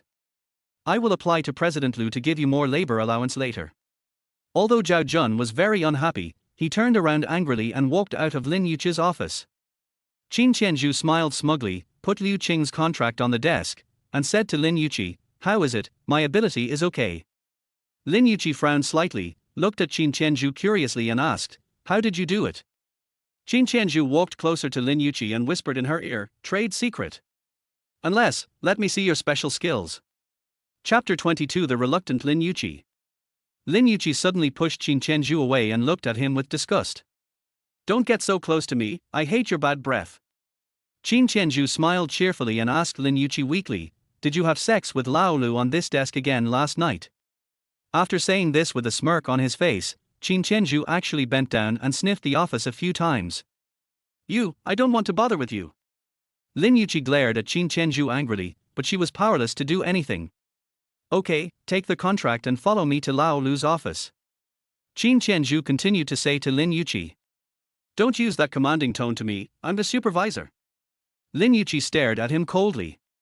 Qin Tianzhu smiled at her, didn't say anything else, turned around and walked towards the door. After watching Qin Tianzhu walk out of the office, Lin Yuqi picked up the contract on the desk with an unhappy look on her face and quickly chased after him. After Qin Tianzhu pushed open Lu Haitao's office, Lu Haitao was instructing a new female employee on her job. Qin Tianzhu, don't you knock on the door before coming in. Lu Haitao said to him angrily. Mr. Lu is in such a good mood. He has even started to personally guide the newcomers. It's really rare. Qin Tianzhu said sarcastically to Lu Haitao. After hearing this, Lu Haitao quickly raised his hand and asked the new female employee to leave. Lin Yuqi also looked disgusted, thinking that this old man Dao's vision is getting worse and worse. After seeing the door closed by the female employee who left, Lu Haitao stood up suddenly, pointed at Qin Tianzhu's nose and cursed, Qin Tianzhu, are you fucking crazy? This is the office of the head of the marketing department, do you understand the rules? The old employees in the marketing department are all very clear about what kind of person Lu Haitao is. But even so, Lu Haitao didn't want to see an embarrassing situation like the one just now. Qin Tianzhu was not angry after hearing this. He walked quickly to Lu Haitao and pulled the swivel chair behind him over. After sitting down, Qin Tianzhu said lazily to Lu Haitao, next time you find someone to do something bad to me, can you find some powerful people? Don't find those cowards like those last night to disgust me in the future. Lu Haitao's heartbeat immediately quickened after hearing this. He had given full authority to Lin Yuqi to handle this matter. Last night, when a Biao failed in his fight against Qin Tianzhu, he did not tell him immediately, so he was not aware of it. But a Biao has helped him a lot in the past few years, and he is very clear about his strength. Unexpectedly, Qin Tianzhu actually dealt with a Biao, which surprised him. I don't know what you are talking about. Lu Haitao replied coldly. Qin Tianzhu smiled softly, took out the butterfly knife that a Biao brought last night from his pocket, and quickly played with it in front of Lu Haitao and Lin Yuqi. The butterfly knife was left by those cowards last night. I don't care whether you two admit it or not, but I still want to remind you that it's best not to happen again. Otherwise, I will be really angry. When Qin Tianzhu pointed the butterfly knife at Lu Haitao and Lin Yuqi and stared at them with cold eyes, Lu Haitao and Lin Yuqi were frightened. The look in Qin Tianzhu's eyes was something they had never seen in recent years, and it was extremely terrifying. Seeing that the two were frightened, Qin Tianzhu quickly put away the butterfly knife. He patted his thigh towards Lin Yuqi and said with a smile, Yuqi, come here and help me massage my legs. In order to win Liu Qing's order, I have been busy since last night. My legs are still sore. If your legs are sore, go to a store outside and ask someone to massage them. I don't know how to do it. Lin Yuqi refused coldly. After hearing this, Qin Tianzhu said to Lu Haitao, Old Lu, Liu Qing's order really helped you a lot. This quarter's performance has been made up at once. Is it okay for me to ask Yuqi to massage my legs? Although Lu Haitao was also unhappy with Qin Tianzhu's current fuss, he knew very well in his heart that Qin Tianzhu had really helped him a lot by getting the order from Liu Qing. Well, Xiaolin doesn't know how to give a massage. How about I take you outside to find a professional one? Lu Haitao replied happily. Is it safe? Chapter 23, each with his own agenda. When Lu Haitao was asked this by Qin Tianzhu, he was a little confused. After a moment, he replied quickly and seriously, what are you talking about? It has a formal business license, so of course it is safe. Qin Tianzhu smiled happily.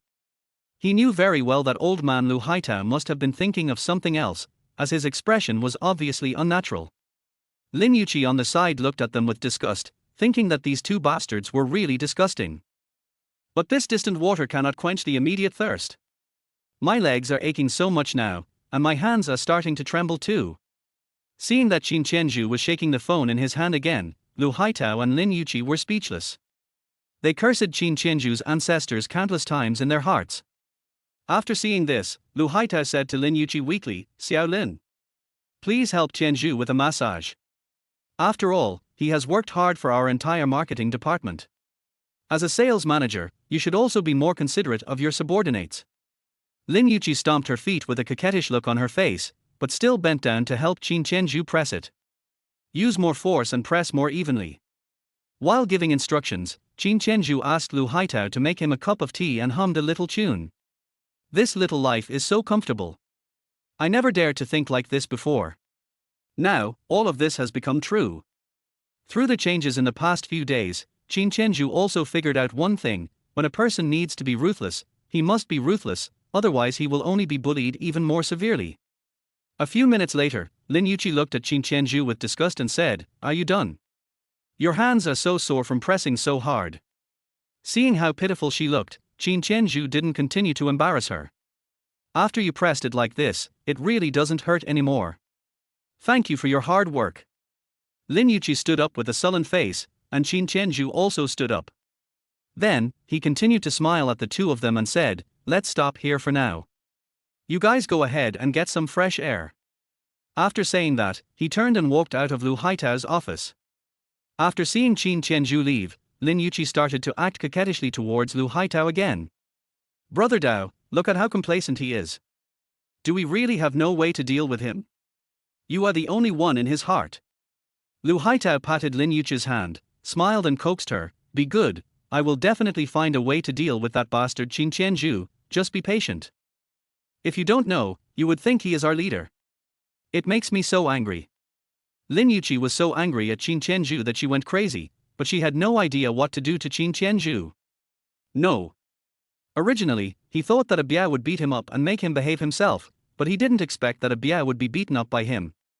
After Lu Haitao sat back in his swivel chair, he said to Lin Yuqi seriously, "Although Qin Tianzhu is a hateful bastard, we have to admit that he does have extraordinary abilities.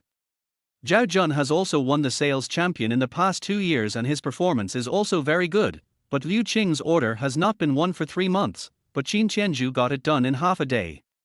We are angry, but who can resist money? Are we just going to let him do whatever he wants?" Lin Yuqi also admitted that Qin Tianzhu was capable, but she was really unhappy that she was always being led by Qin Tianzhu like this. There is still more than a month until the year-end summary. Let him help us boost our sales. After the year-end summary, I will find a way to get him to Lubei to sort out the market. I will then find someone to deal with him. I don't believe that this guy has 3 heads and 6 arms. After hearing what Lu Haitao said, Lin Yuqi immediately smiled happily. She walked up to Lu Haitao, sat on his thighs, put her arms around his neck, and said to him coquettishly, "Brother Dao, I just bought 2 sets of clothes. After get off work tonight, can you help me check them out and see if they look good?" Chapter 20 For the annoying little fairy. "You little devil, you look good in any clothes. You look even better without any clothes," Lu Haitao said with a wicked smile on his face. "Brother Dao, you are so bad," Lin Yuqi replied to Lu Haitao with a shy face. "When Qin Tianzhu achieves more results for the marketing department, I will go to Mr. Tan to lobby for you to take the position of vice president of the marketing department as soon as possible." After hearing what Lu Haitao said, Lin Yuqi was so excited that she actually kissed Lu Haitao on the cheek. "Brother Dao, you are so nice. I love you so much." After hearing this, Lu Haitao said to Lin Yuqi with a sly smile, "How much you love me depends on your performance tonight." After saying that, he even patted Lin Yuqi's butt twice, causing Lin Yuqi to spit twice. Then, in Lu Haitao's office, there were waves of squeaks from chairs turning. Qin Tianzhu came to the company's smoking area, lit up a cigarette and started to smoke. While smoking, he looked out the window and thought. It has been almost 2 years since his father passed away. He has rarely returned home in these 2 years, mainly because Wang Huan always complains about working overtime to make money and refuses to go back with him to see his mother. He was very concerned about his reputation at that time, and was afraid that he would be criticized by the villagers if he went back alone frequently. Gossip about those gossipy women in the house. Now that I think about it, I should go back to see my mother, then go to my father's lake grave to burn some paper money and chat with him. Over the years, his parents suffered a lot for him, but his father passed away before they could enjoy the happiness. In the days to come, he wants his mother to enjoy a good life. After thinking about it, Qin Tianzhu put out the cigarette in his hand, turned around and walked towards the office area. After Qin Tianzhu returned to the office area, he walked to his seat and sat down. Originally, he called Xie Wanqiu to explain the situation, but he also made an appointment with Liu Qing and Liu Mingho to have dinner together tonight. I don't know exactly when it will end, so I decided not to call for now. He fell asleep while lying on the table and was woken by the ringing of the phone. Qin Tianzhu raised his hands high, yawned, stretched, rubbed his eyes with his right hand, and then quickly picked up his mobile phone. Seeing that it was Liu Qing calling, she quickly answered, "Sister Qing, have you decided where to take Mingho to eat tonight? If you have decided, send me the address and I'll pack up and go over." Mingho said he wanted to go for barbecue. "Do you have any recommendations?" Liu Qing replied gently. Qin Tianzhu thought about it and quickly replied, "Why don't we go to Jiangcheng? The street of food stalls near the university. The barbecue there is very famous, Mingho must love it." "Okay, I'll listen to you. Are you in the company now?" "I'll drive with Mingho to pick you up." "Will this be too troublesome?" Qin Tianzhu smiled innocently. "What's the problem? I looked at the map and it's quite convenient to go to Jiangcheng University from your company." "Okay, then I'll wait for you and Mingho downstairs in the company. Drive safely, and we'll see you later." After hanging up the phone, Qin Tianzhu quickly got up and walked into the bathroom, tied it up a bit and went downstairs. After waiting downstairs for 15 or 16 minutes, Liu Qing saw the red luxury car in front of him, then got out of the car and walked in front of him. When he saw Liu Qing, he was immediately stunned. Liu Qing was wearing a pink mini dress today, paired with a pair of white canvas shoes and a pink baseball cap.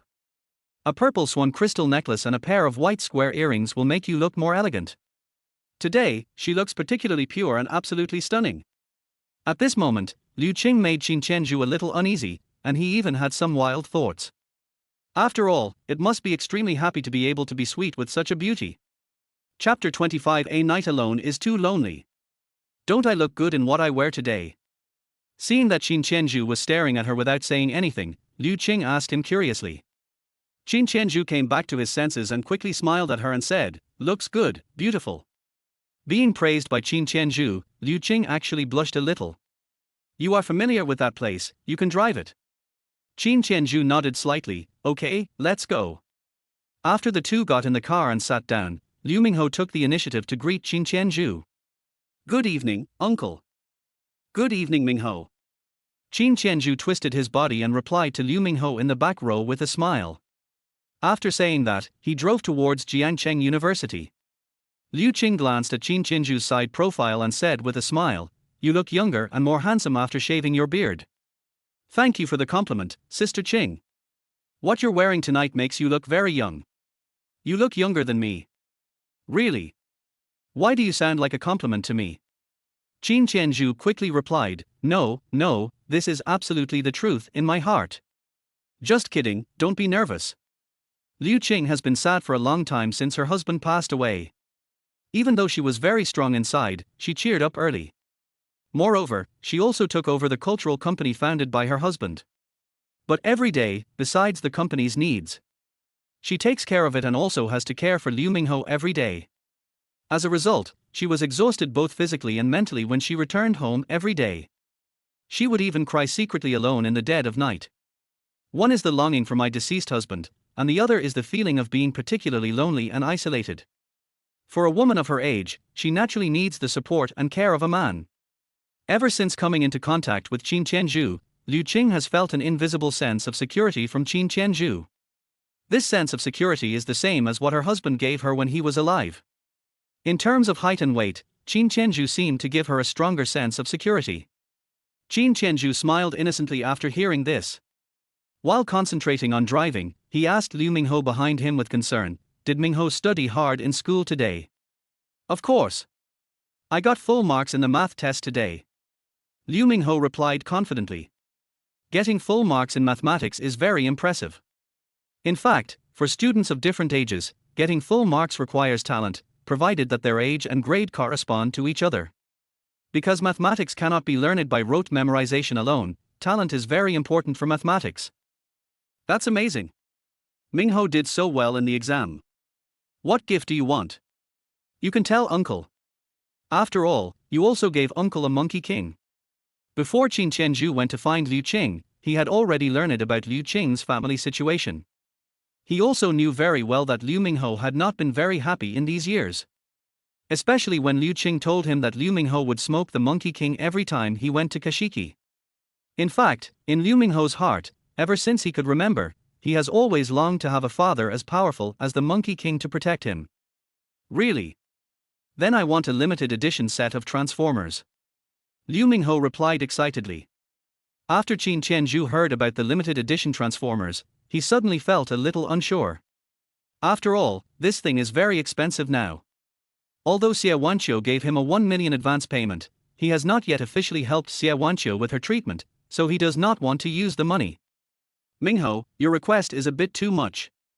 Didn't Mom say she would give you one before? But you didn't want it.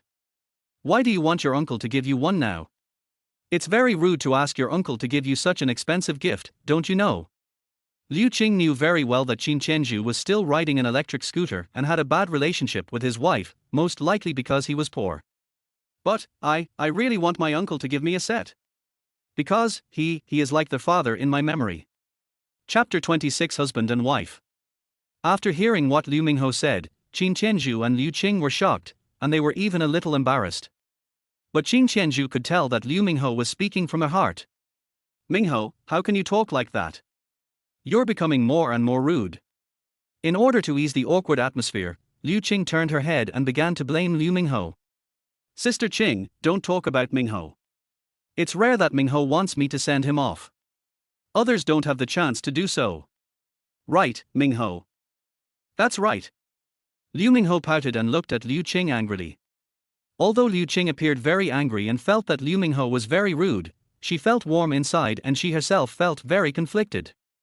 You can't spoil him like this, or he will become more and more excessive. Qin Tianzhu smiled at Liu Qing and said, Mingho likes it so much. I think I can give him a gift that will grow with him. This is also very meaningful to me. Liu Qing didn't say anything after hearing this. She didn't know if she was touched by Qin Tianzhu's words or if she suddenly remembered something. She slowly turned around, looked out the window, and quickly calmed herself down. Indeed, Liu Mingho's growth path requires something to accompany and help him grow, but it must be meaningful enough to him. Perhaps, Qin Tianzhu is right. This limited edition Transformers, especially Qin. What Tianzhu gave him was very meaningful to him. In this case, she naturally didn't say much. Afterwards, Qin Tianzhu and Liu Mingho chatted and laughed all their way. Qin Tianzhu also likes children, whether they are sons or daughters. But after so many years of marriage, he still hasn't become a father. During this period, Wang Huan became pregnant several times, but she kept finding various excuses to secretly abort the children. He was very angry every time, but for the sake of the integrity of the family he chose to forgive and accept. Now he can play with Liu Mingho, which is a very happy thing for him. After arriving at the street of food stalls near Jiangcheng University, Qin Tianzhu parked the car first, and then took them to the more famous barbecue restaurant. The name of the barbecue restaurant is also very special. It is called Big Fat and Second Fat Barbecue Restaurant. It is opened by two fat brothers and has been open for many years. After arriving at the barbecue restaurant, Qin Tianzhu smiled and greeted the fat man who was busy grilling skewers outside the store. Fat brother, you are busy. Da Pang raised his head and looked at him, then smiled and said, Zhu Zi, you haven't been here for quite a while. So I came here today because I was craving for food. Big Fatty looked at Liu Qing and Liu Mingho behind him and gave them a thumbs up with envy. You are really good. You married such a beautiful wife, and you are also. She gave birth to such a handsome son. No, they are. Li Wei tried to explain with an embarrassed look on his face. Fatty, come over here and pay the bill. Coming. Big Fatty responded loudly. Zhu Zi, you guys take care of it. I'll be over there for a minute. Depang went to do something else before Qin Tianzhu finished speaking. Qin Tianzhu smiled helplessly and said to Liu Qing, Sister Qing, Fatty misunderstood me just now, don't be angry. It's okay. Am I such a stingy person? Liu Qing looked at him with a smile. Of course not. Then Sister Qing, you and Mingho can see what you want to eat and go in first. After entering the store, Qin Tianzhu happened to meet Erpang and greeted him. Brother, why are you still so impatient? Slow down, don't fall. Erpang looked at Qin Tianzhu, smiled and punched him lightly on the chest. You haven't been here for a few days. Now that you've made it, have you gone out to eat delicacies from the mountains and the sea? After saying that, he also saw Liu Qing and Liu Mingho behind him, and they also looked envious. You are really amazing. You married such a beautiful wife and gave birth to such a handsome son. You are really capable. After saying that, without waiting for Qin Tianzhu to explain, Erpang also ran over to get busy. When Qin Tianzhu was about to say something to Liu Qing actually spoke first and smiled at him and asked, "Why do we look like a couple?" Chapter 27. Liu Qing gradually became moved. When asked by Liu Qing, Qin Tianzhu was stunned. It's mainly because Sister Qing is so beautiful. I just praise her. After Qin Tianzhu said this, Liu Qing also started laughing. After ordering delicious food, Liu Mingho chose to eat outside in the open air, saying that it would be more lively with more people. Although it was still a bit chilly in the evening due to the breeze, the barbecue was hot and spicy, and I felt warmed up while eating. After the three of them found a place to sit down, Qin Tianzhu suddenly thought of something, and said to Liu Qing with a smile, "Sister Qing, you sit here and rest first, I'll be back with Mingho." You can't spoil him, can you? Don't worry, Mingho is so sensible, he won't do that. Afterwards, Qin Tianzhu took Liu Mingho and ran quickly forward. Liu Qing looked at their backs and revealed a long-lost smile, which was particularly sweet and charming. At this moment, she doesn't look like she is 35 years old at all. At most, she looks like a young woman of 25. If all this is true, it seems quite beautiful. Liu Qing said silently in her heart. Qin Tianzhu took Liu Mingho to a place where dolls were set in a row and balloons were played. Liu Mingho asked him curiously, "Uncle, what are you taking me to do?" Qin Tianzhu smiled at him and replied, "Don't you want a limited edition Transformers set? Uncle remembers that there seems to be one here. Let's go over there and try our luck. There is still hope." The two walked forward for a few more minutes, and Qin Tianzhu finally found the stall, which was much upgraded compared to the previous one. However, the stall owner is no longer the old man as before, but a young man. Qin Tianzhu smiled at the young man and asked, "Isn't Lao Zhang here looking after the stall?" After hearing this, the young man smiled and replied to Qin Tianzhu, "My father's legs have not been very good in the past 2 years, so he went back to his hometown to recuperate. I am his son. I'm old now, so I need to take good care of myself. By the way, brother, do you still have that limited edition Transformers set at home?" "Here I am." "That's good. Is it still the same as before?" Qin Tianzhu asked curiously. Xiao Zhang pointed at the sign in front of him and said, "It's an upgrade from my dad's previous one. You can check it out first." After Qin Tianzhu quickly read it, he smiled and said to him, "I understand, open it." After saying that, he took out his mobile phone, scanned the code and paid 100 yuan. When Lao Zhang was here, the rule was that you could get 100 shots for $10, and if you hit 90 of them, you could take home a limited edition Transformer. Of course, that was 10 years ago, when Qin Tianzhu had just entered college. At that time, limited edition Transformers were not as valuable as they are now, and he was not interested in them, so naturally he did not pay too much attention to them. It's different now. Prices are skyrocketing, and the limited edition Transformers sets are even more expensive. It's outrageous. It's normal for the price of playing here to increase. Before, there were only moving targets and no other ways to play, but now there is a hidden target and a remote space target.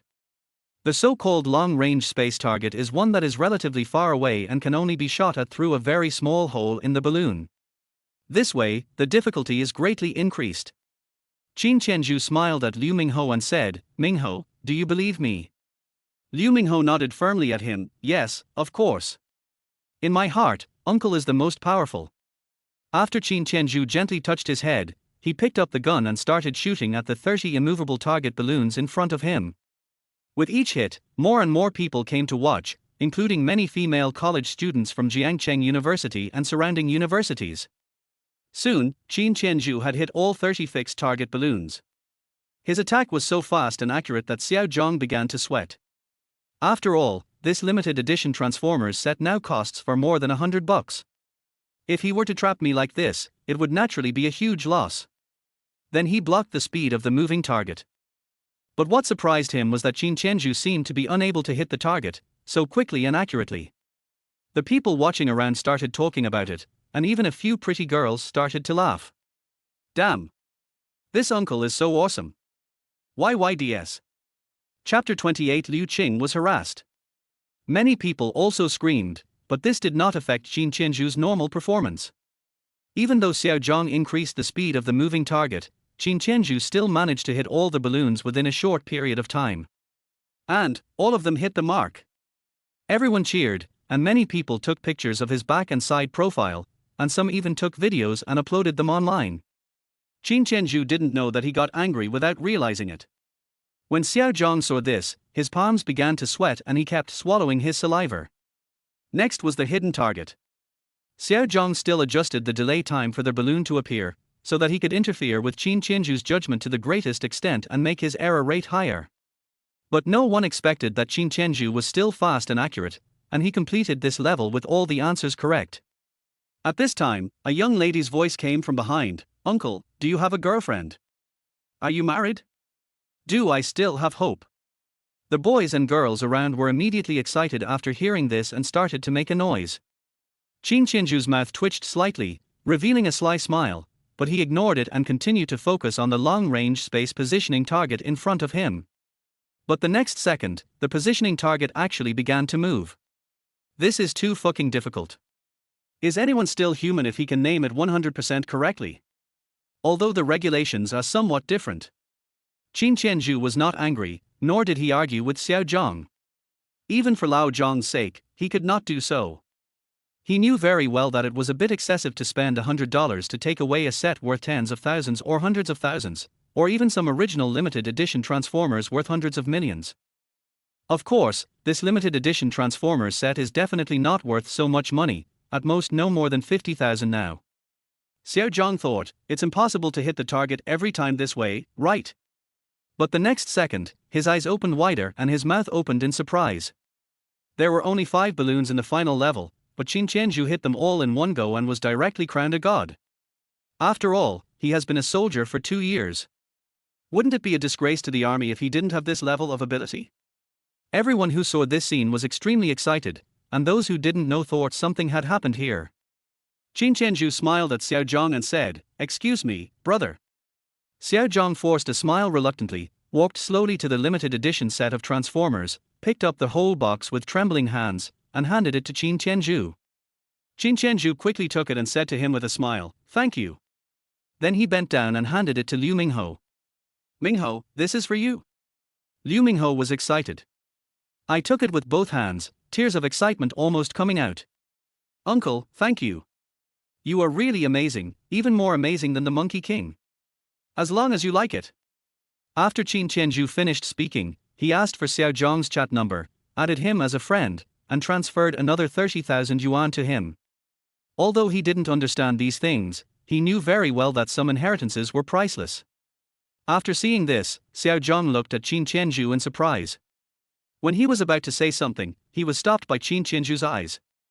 Qin Tianzhu smiled at him, then smiled at the people behind him and said, "I think you can do it, too. Give yourself a chance." Afterwards, many people began to rush to pay and play.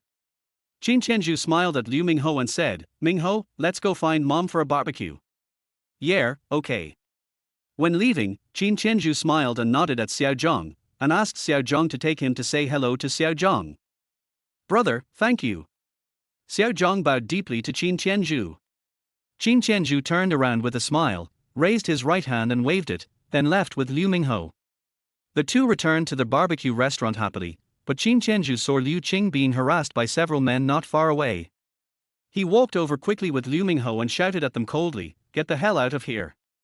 Chapter 29, A Man's Sense of Security. Liu Qing was just about to call Qin Juzi, but when she heard Qin Juzi's call, she quickly raised her head and looked at him. Qin Juzi rushed to Liu Qing and asked her with concern, "Sister Qing, are you okay?" Liu Qing smiled and replied, "It's okay, I'm glad you're back." When she saw Qin Juzi, Liu Qing instantly felt an unprecedented sense of security. After hearing this, Qin Tianzhu said to Liu Mingho behind him seriously, "Mingho, take good care of your mother." "Yeah, okay." At this moment, Liu Mingho's eyes were very determined and he was braver than before. Qin Tianzhu blocked Liu Qing behind him and said coldly to the men who were harassing Liu Qing, "Don't you understand when I told you to get out?" If it were back then when he was in school, Qin Tianzhu would have been a little timid. Even though he had studied fighting skills with retired veterans for many years, he had no actual combat experience in the outside world. But now it's different. After 2 years of training in the Northern Army, he can be said to be fearless. It would be a disgrace for him if he couldn't even protect the woman he brought out for dinner.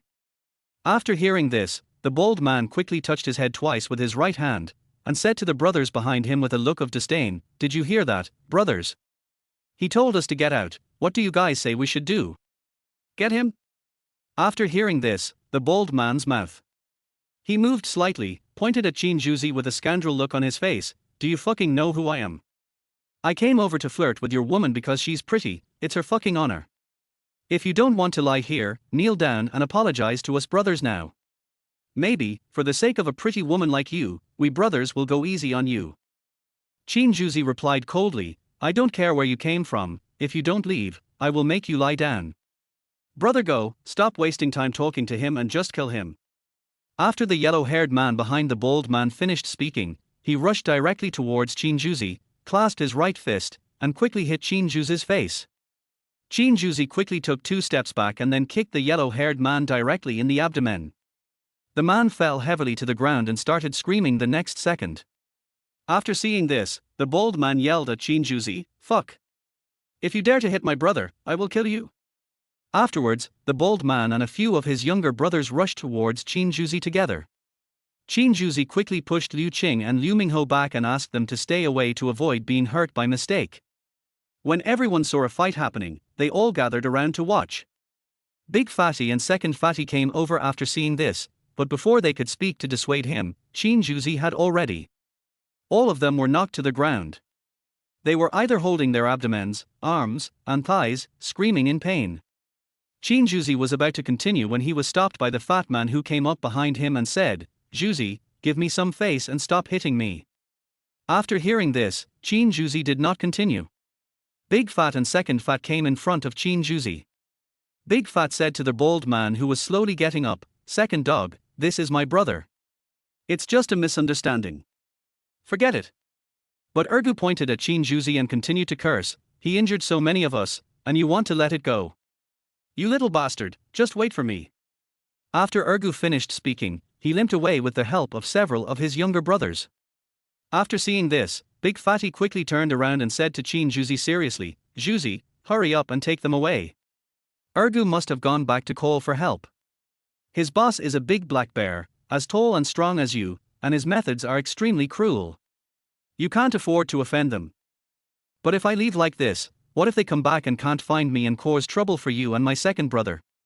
We have been here for so many years, we are used to it, don't worry. You are so lucky to have such a beautiful wife. It is inevitable that you will attract attention when you bring her out for dinner. Chapter 30 Favorability Soars. Well, she. Okay, Tianzhu, take your wife and children and leave first. Come back later. Second brother will treat you. Before Qin Tianzhu could explain, Erpan quickly interrupted. Since Big Fat and Second Fat said so, he didn't say anything else. He quickly packed up all the baked food on the table, then left with Liu Qing and Liu Mingho. After watching Qin Tianzhu and the other two walk away quickly, Big Fatty looked at Second Fatty and shook his head helplessly. How come Tianzhu is so lucky? He can marry such a beautiful woman, he is really capable. That's right. It's hard not to attract attention when you bring such a beautiful wife to a place like this to eat barbecue. Qin Tianzhu has come here several times after graduation. Every time he wanted to bring Wang Huan here to eat barbecue, but Wang Huan disliked the place because it was dirty and didn't want to come. Therefore, Big Fat and Second Fat had never met Wang Huan, so naturally they didn't know that Qin Tianzhu's wife was Wang Huan. What's more, Wang Huan was particularly snobbish and didn't allow Qin Tianzhu to invite many of her friends who she considered not presentable to her wedding. Qin Tianzhu was afraid that something unpleasant would happen and his parents would be embarrassed in front of relatives and friends, so he just endured it. Therefore, Li Wei did not inform the brothers Big Fat and Second Fat at all, and they did not know that Li Wei was married. Qin Tianzhu took Liu Qing and Liu Mingho and quickly walked to the parking lot, then drove away with them. Liu Qing. Qin Tianzhu asked with concern, Tianzhu, you are not injured? Qin Tianzhu smiled at her and replied, don't worry, sister. I'm fine. I didn't realize you were so skilled. You managed to beat back so many of them. Although Liu Qing didn't like such scenes of fighting and killing, Qin Tianzhu's powerful performance was still deeply imprinted in her mind. Especially when he stood up to protect her and Liu Mingho, his profile looked particularly handsome and charming. For her, a 35-year-old woman, and a lonely woman who had not received any care from a man for several years, this incident deeply touched her heart. Sister Bu said that when I was in college, I served in the military for 2 years in the Northern Army. My comrades there were all tall and strong, and gradually I developed the ability to reach out. So you were a soldier for 2 years. No wonder, when I saw you for the first time, I felt that you were different from other salesmen, full of integrity. Qin Tianzhu smiled happily after hearing this. In fact, he knew very well that Liu Qing's words were a bit of a compliment. To say that during the 2 years after he graduated from university and joined Dingxing Technology, he was indeed a very upright person. The good performance at that time was due not only to his outstanding abilities but also to his integrity, which earned him the trust of his clients. But ever since he helped Wang Lei improve his performance, he seemed like a different person, becoming particularly weak and timid. This is why Lu Haitao and Lin Yuqi have been bullying. Even that bastard Zhao Jun rode on his head and shit on him. It was from that time that Wang Huan began to dislike his incompetence and quarreled with him all day long. Now, he can't really be said to be righteous, but he still has a kind heart. Thank you for the compliment, Sister Qing. By the way, Sister Qing, you and Mingho should have some barbecue first. It's so late, you must be hungry. If you don't eat now, it will get cold and won't taste good. After hearing this, Liu Qing opened the bag, took out a skewer of barbecue and handed it to Liu Mingho. Only then did she realize that Liu Mingho was holding a limited edition set of Transformers in his hands. She asked Liu Mingho curiously, Mingho, where did you get this? Liu Mingho said to Liu Qing with pride, my uncle won them by shooting balloons. Did you know, Mom? My uncle is amazing. He hit all of them with 100 shots. He's even more amazing than the Monkey King. I'll go to school tomorrow with them in my arms. I'll tell my classmates that my uncle won them by shooting balloons. They are much better than the ones their parents bought for them. After hearing this, Liu Qing quickly turned around and looked at Qin Tianzhu, and asked seriously, how much did it cost to take the taxi? Not much, just $100. But this set should be very expensive, right? If so, wouldn't the stall owner be losing a lot of money? Qin Tianzhu smiled at Liu Qing and replied, Sister, do you think I would let the stall owner lose so much money? Chapter 31 Ergo brings people to take revenge. After hearing this, Liu Qing naturally understood what Qin Tianzhu meant. Tianzhu, I know you really want to give it to Mingho as a gift, but it's really too expensive. I'll give you whatever you gave the stall owner. Qin Tianzhu drove seriously while looking ahead, and replied to Liu Qing, Sister, it's really awkward if you say that. You signed the contract without even reading it. Can't I give Mingho a gift? After hearing this, Liu Qing was afraid that Qin Tianzhu would be angry, so she quickly explained, Tianzhu, don't misunderstand me, I really don't mean anything else. It's just. Okay, sister, if you really feel bad, just introduce more clients to your brother in the future. Is that okay? Liu Qing nodded quickly after hearing this, okay, if anyone in my circle needs these office or home products in the future, I will ask them to contact you as soon as possible. After saying that, Liu Qing started eating. While eating, she praised the food for being delicious and said that she had never eaten such delicious barbecue. As she was talking, she actually picked up a skewer of barbecued meat, put it into Qin Tianzhu's mouth, and started feeding him. Qin Tianzhu was a little embarrassed, but he still started eating bite by bite because he was also very hungry. As Liu Qing fed him, her face gradually became lighter. My face turned red, but my heart was sweet. Tianzhu, how about I give you a scooter? The weather is getting colder, and it's too cold for you to ride an electric scooter out to discuss business. If you catch a cold, won't it delay your work? Although Liu Qing's company signed a contract with Qin Tianzhu and the commission was not small, the money would definitely not be paid to him until next month. This limited edition Transformers set by Liu Mingho must have cost Qin Tianzhu a lot of money, and Liu Qing still felt very guilty about it. So, I thought of a way to make up for Qin Tianzhu. Sister, it's really not necessary. When I was in the army in the north, the winter was much colder than in the south, and I got used to it. Besides, those 2 years were the happiest 2 years of my life. Although it was hard, it was very fulfilling. It's a pity that after returning to school from the army, many of my comrades went their separate ways. After graduation, we basically have no contact. Every winter, when I ride my electric donkey and feel the wind, I will think of that happy time, which is great. When Qin Tianzhu said this, he smiled, and Liu Qing looked at his profile with particular fascination. This little man, who was 6 years younger than her, made her feel his powerful side. Since Qin Tianzhu said so, she naturally didn't say anything more. Okay, I'll listen to you then. Afterwards, Qin Tianzhu and Liu Qing talked about their student days again, and they both started laughing as they talked. Over at the Depang and Erpang barbecue restaurant, Depang was busy working when suddenly the roar of a motorcycle engine rang out and the headlights made it difficult for him to open his eyes. He covered his eyes with his right hand and looked ahead in confusion, and found dozens of motorcycles coming. When Erpang heard the noise in the store, he called 2 young waiters and rushed out with their weapons in hand.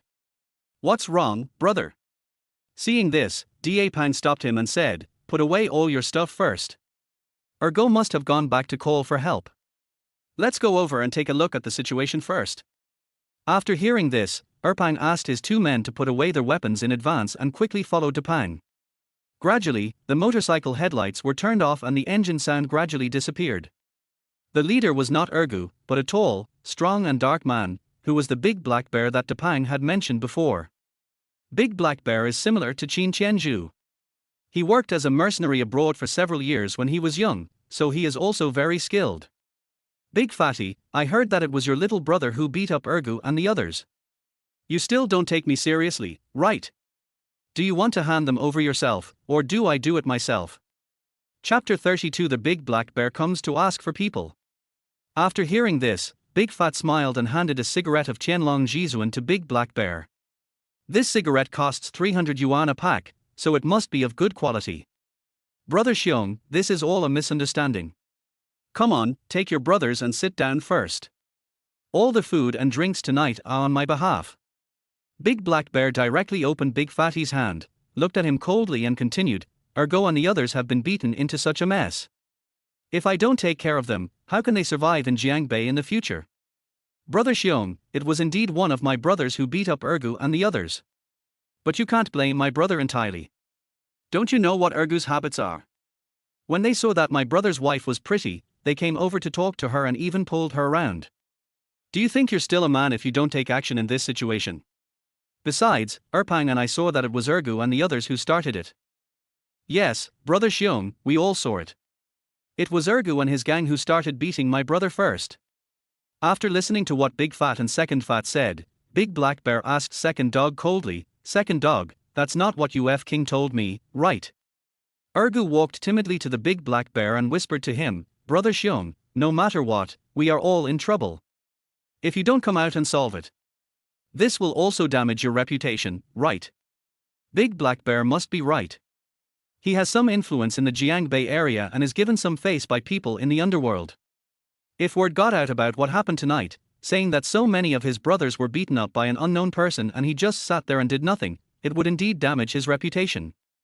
The Big Black Bear looked at the Big Fat Guy and the Second Fat Guy, and continued, Since I'm here, you should call the people over. Otherwise, I won't be able to explain to my brothers. Judging from the situation, the Big Black Bear will definitely not give up unless Fat and Fat 2 call for help. Fortunately, Li Wei and the others left first, otherwise we would not be able to leave now. My little brother has gone back with his wife and kids. Since Brother Xiong and the brothers are here, let's have a couple of drinks before we go. Erpang, go get some food for the brothers. Depang is a very capable guy. After all, he has been in the outside world for so many years. Okay, stop busying yourself. I won't make things difficult for you two brothers. Tell me the address of your little brother and I will go find him myself. Big Fat smiled and quickly replied, I'm really sorry, Brother Xiong, my little brother used to live nearby, but he moved away after he got married, and I really don't know where he lives now. Where is it? The big black bear immediately became unhappy after hearing this and kicked the fat guy hard, sending the fat guy back several steps. However, he did not fall down, he just had some pain in his abdomen and bent over. I gave you face, didn't I? Stop talking nonsense, I'm going to smash your shabby shop now. Who of you dares? After seeing this, Erpang walked straight towards them, and the two guys behind him followed with their weapons. Big Fatty endured the pain and stood up. Fortunately, he was strong, otherwise he would not have been able to get up after being kicked by the big black bear. He stood in front of Erpang and the others, shook his head at them, and told them not to be impulsive. Then, he smiled at the big black bear and said, "Brother bear, I am telling the truth. I really don't know the address of my little brother. If you and your brothers want to stay for a few drinks, I will treat you. If you don't want to stay, I won't see you off. I am very busy right now. Brother Xiong, don't waste time talking to them. Just smash this broken barbecue restaurant and see if they will say anything." Ergu rushed out and said after seeing this. "This shop is run by the third master. If you're not afraid of having a few holes in your head, you can give it a try." Chapter 33, A Good Sister. When Erpang heard that Ergu was going to smash their barbecue restaurant, he became furious and pointed at him and cursed at him viciously. After hearing what Erpang said, Big Black Bear sneered a few times. "You're using third master to pressure me, right? Erpang, do you really think I'm afraid of him? San Yi is an older generation gangster from Jiangbei, but he is basically retiring now. He has a good relationship with Depang and Erpang. Big Black Bear has only been in Jiangbei for a few years. Although he has many younger brothers and does good business privately, there is still a big gap between his strength and that of the third master." Big Fat didn't want to have a bad relationship with Big Black Bear. He knew very well that even if he used third master to suppress him this time, Big Black Bear would naturally not accept that and would definitely attack them and the barbecue restaurant in secret. "Erpang, come back here." After Big Fat pulled second Fat back, he smiled at Big Black Bear and said, "Brother Bear, this is just a misunderstanding. Why are you all so unhappy? You can smash my small barbecue restaurant, but third master has been fond of it for years. If he knew about it, he would be angry too. At that time, he will definitely come to you to argue. What do you think?" Although Big Fat was also using third master to pressure Big Black Bear, his tone was very tactful. He was asking Big Black Bear to carefully weigh the pros and cons of this matter. "Brother Xiong, Big Fatty is clearly saying that you are afraid of the third master. He is old now, and he might retire in the next 2 years. We don't need to be afraid of him. If you don't help us get back our honor today, your reputation in Jiangbei will be greatly affected. The bastard Ergu has been instigating Big Black Bear to attack Depang and Erpang." After thinking for a moment, the Big Black Bear decided not to attack Big Fat and second Fat for the time being. After all, third master had not retreated yet. He is very clear about the strength of the third master, so it is better not to offend him now. The Big Black Bear said coldly to the Big Fat guy, "I won't make things difficult for you two brothers this time. Tell your little brother not to let me run into him in the future, or I'll cripple his hands." After saying that, he turned around and rode away on a motorcycle with his brothers. Even though Ergu kept trying to dissuade him from leaving, the Big Black Bear ignored him, which made Ergu even more upset. He secretly swore in his heart that he must teach Depang and Erpang a severe lesson. After watching them leave, Depang asked the onlookers to disperse, and those who were still eating barbecue continued to sit down and eat barbecue, and everything returned to normal. Erpang frowned and said to Dapang, "Brother, do you want to ask Zhuzi to leave Jiancheng and hide? This grandson of Da Heixiong is very treacherous. He will definitely not let Zhuzi and his family go." But after hearing this, Dapang laughed. "The current Zhuzi is different from the one we knew back then. Even if he doesn't say it. I could tell he was very skilled. I guess he must have served in the military while in college." "You mean he served in the army?" Erpang was also surprised after hearing this. Qin Tianzhu is tall and strong. If he had really served in the army for a few years, he would have such strong skills that he would not need to be afraid of the Big Black Bear and the others. Not to mention anything else, if I have their weapons, it will be no problem to deal with 10 or 20 of them. That's about right. But I still have to give him a call to remind him to be more careful. After Depang finished speaking, he took out his cell phone and called Qin Tianzhu, who had just parked the car. "Fat brother, is there something wrong?" Zhu Zi, Big Black Bear brought some people here just now. They came to seek revenge on you, but your second brother and I chased them away. They didn't make things difficult for you, did they? I'll go back to find you now. Qin Tianzhu asked quickly and excitedly. We didn't do anything, but he said that if he touches you, he will cripple your hands. So, you should be more careful with your wife and son in the future. Okay, thank you, Fatty. By the way, Zhu Zi, do you have any single sisters? They don't have to be as pretty as her. Your second brother and I are still single.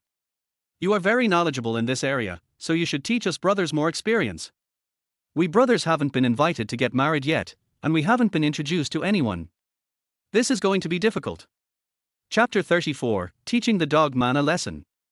No, Fatty, Tianzhu, what happened? Before Qin Tianzhu finished explaining, Liu Qing noticed that Qin Tianzhu's expression was not right, so she asked him with concern. After hearing Liu Qing talking to Qin Tianzhu, Big Fatty quickly said to Qin Tianzhu, okay, let's talk another day. I heard your sister-in-law called you, so go get busy first. After saying that, Depang hung up the phone with a sly smile on his face. It's late at night, and the couple naturally have important things to do. How could they have time to chat with an old bachelor like him? But they didn't know that the woman Qin Tianzhu married was not Liu Qing. If she were a woman with Liu Qing's personality, she would certainly not refuse to invite the two brothers. After Qin Tianzhu hung up the phone with Big Fat, he turned to Liu Qing and said with a smile, it was Brother Fat who called just now, saying that the gang came back to look for us again. Is your friend okay? Liu Qing continued to ask with concern. It's okay, it's all resolved. That's good. Then, Qin Tianzhu handed the car keys to Liu Qing. Sister Qing, you've been tired all day, go upstairs with Mingho and have a good rest. I won't disturb you anymore. Drive the car back first. It's so late, it's not convenient to take a taxi here in Jiangcheng Yipin. I'll ask the driver to pick me up tomorrow. Just go to the company. Qin Tianzhu smiled and continued, thank you for your concern, but let's not do it. Seeing Qin Tianzhu being so polite to her, Liu Qing actually felt a little disappointed. Of course, Qin Tianzhu is not a fool, so he can naturally see the change in Liu Qing's expression. Sister Qing, it's not that I don't want to drive your car. It's just that I'm used to driving your car, so I don't want to ride an electric scooter anymore. Seeing Qin Tianzhu speaking with a silly smile on his face, Liu Qing understood what he meant. Maybe he felt that he didn't have enough money to buy a car. Since you've said that, I won't let you go up there. Be careful when you go back home tonight, and remember to call me when you get home. Okay sis, see you later. After Qin Tianzhu finished speaking, Liu Qing asked Liu Mingho to greet him again, and then turned and left. After leaving Jiangcheng Yipin, Qin Tianzhu walked for a long time before he got a taxi.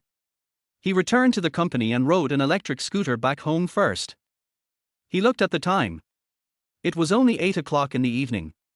He went home to take a shower and then called Xia Wanqiu to tell her about it. As for whether there is still time to give her overtime treatment tonight, we will have to wait and see.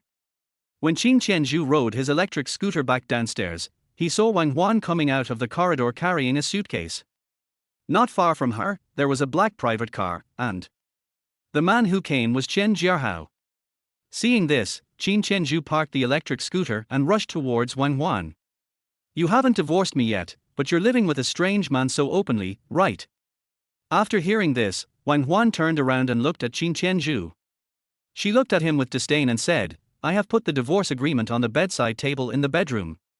Go up and sign it. I have already signed it. Qin Tianzhu laughed coldly after hearing this. I said, divorce is fine, but take back the 500,000 yuan I gave you. That is not our joint property, it is money I borrowed from my parents, you are not qualified to use it. That money has already been spent by my brother. There is no way I can get it back. You're not going to take it back, are you? Then forget about living a peaceful life. If you want to have a good time with a wild man, you have to see if I agree or not. Seeing Qin Tianzhu struggling with Wang Huan, Chen Jiahao walked over quickly and pushed Qin Tianzhu away. You are Qin Tianzhu, right? Looking at your poor appearance, do you have the ability to give Xiao Huan the life she wants? After hearing this, Qin Tianzhu rushed towards him and punched him in the side of the face. Then, he pointed at him and cursed, who the hell do you think you are? I haven't divorced her yet. Even if you have a habit of picking up rotten shoes, you have to wait for my approval before you can do it. Chapter 35 Going home to help her with treatment. You dare to hit me, I'll kill you. After Qin Tianzhu finished speaking, he took out his cell phone to make a call. I wonder whether he should call someone or the police. Qin Tianzhu laughed coldly and said, the head of a well-known after-school care institution in Jiangcheng and his subordinates are doing dirty things in the institution all day long. What do you think of such news? Can it make the headlines? After listening to Qin Tianzhu's words, Qin Tianzhu stopped calling. He stared at Qin Tianzhu fiercely. Are you threatening me? Just because you are such a poor bastard, I can kill you with money. Do you believe it? Seeing this, Wang Huan also started to help Qin Tianzhu scold Qin Tianzhu. Qin Tianzhu, you are mad dog. It's not enough that you just bit my family, so you come to bite my leader now, right? You are such a considerate leader. He even led you to the same bed. Isn't that a bit too considerate? Qin Tianzhu, if you keep biting people like this, I'll call your mother right now. Doesn't she have a heart disease? I'll stimulate her right away. When Qin Tianzhu saw Wang Huan take out her phone, he quickly snatched it away, pointed at her viciously and cursed, if you dare to provoke my mother, I will kill you. Who's afraid of who? Anyway, I have Jiaha's support now, why should I be afraid of you? You useless bastard. After hearing this, Qin Tianzhu threw Wang Huan's phone to the ground, pointed at them and yelled, get the FCK out of here. I'm sick of you. Before Qin Jiahao left, he gave Qin Tianzhu a cold look, as if telling him that this matter was not over tonight. Qin Tianzhu went upstairs with an angry face, and he was even more furious as soon as he opened the door. Everything in the house was smashed to pieces. He knew without thinking that the person who could do such a thing was definitely Wang Lei, and he did it with Wang Huan's tacit consent. Qin Tianzhu kicked the door angrily and then closed it again. He walked into the master bedroom and tore up the divorce agreement that was on the bedside table. The 500,000 yuan was her father's life-saving money. How could it be possible for Wang Huan and her family to just take it for granted?